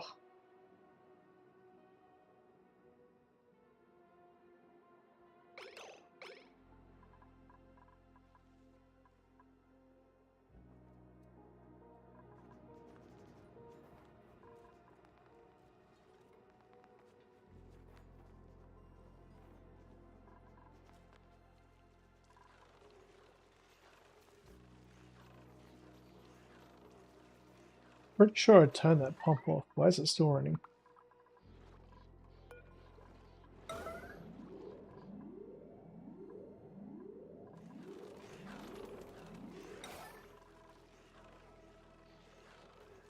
About to overflow. Uh-oh.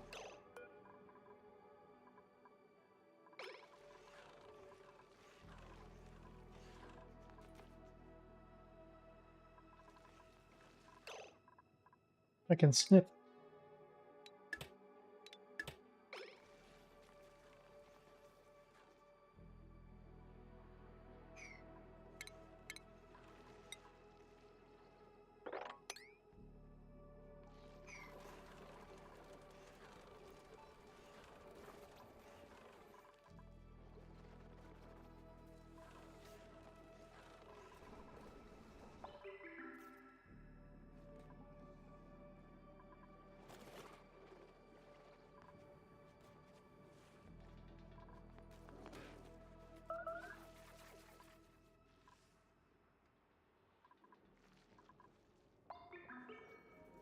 I actually should go and know you guys a little bit.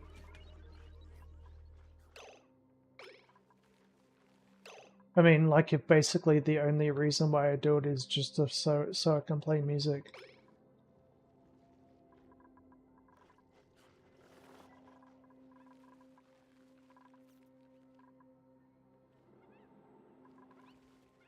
I mean, basically created the environment so that people like me can go and enjoy stuff like that. And then as soon as it's good, just dip out. But, like, part of the problem is, like, just pure boredom. Like, it takes so much time. Like, it's only, like, halfway... It's only 12:30 right now. And, I got home at, like, about, what, 10. It's like 2.5 hours. I feel like I've already got way more achieved than I normally would. So I've got that sort of aspect of shit to think about as well. But then again, I've got the other side of the aspects, which is basically like people who just like full on utter fucking troll.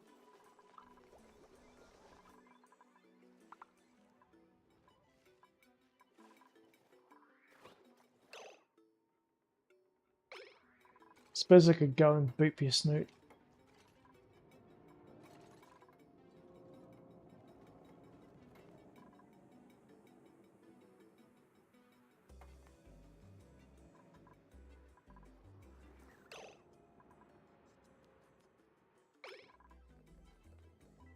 Problem is getting the priorities in order.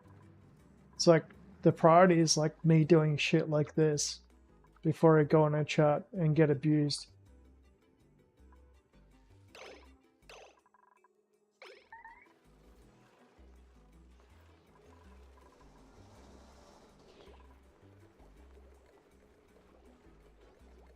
fucking worse than Discord, if anything. Trapped.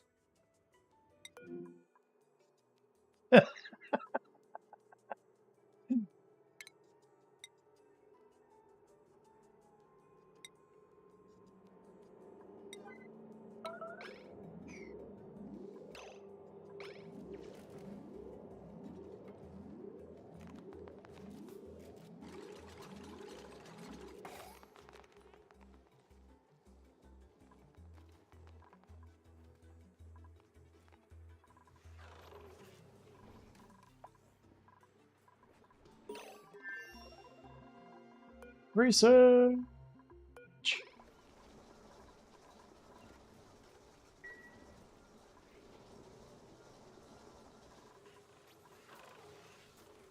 Alright, I got a show face. Basically, my honor demands that I do. I'm gonna end the stream here. Probably be back. Don't know how much later. Probably not today though, but we got heaps done. So basically what we've gotten, we've expanded, we've continued to farm new critters, we have got renewable sources of water, we are doing all things fine. I'm going to crack it. So basically I'm not going to advertise where I basically go when I'm not streaming, because I'm kind of like in an intellectual war with people like in that area right now. Then I'm going to take 5 seconds off to listen to some tunes. Then probably come back if I don't absolutely pass out when I make myself some food. Anyway, thank you very much for coming along. As always, thank you. I hope you enjoyed the stream, and I shall catch you next time.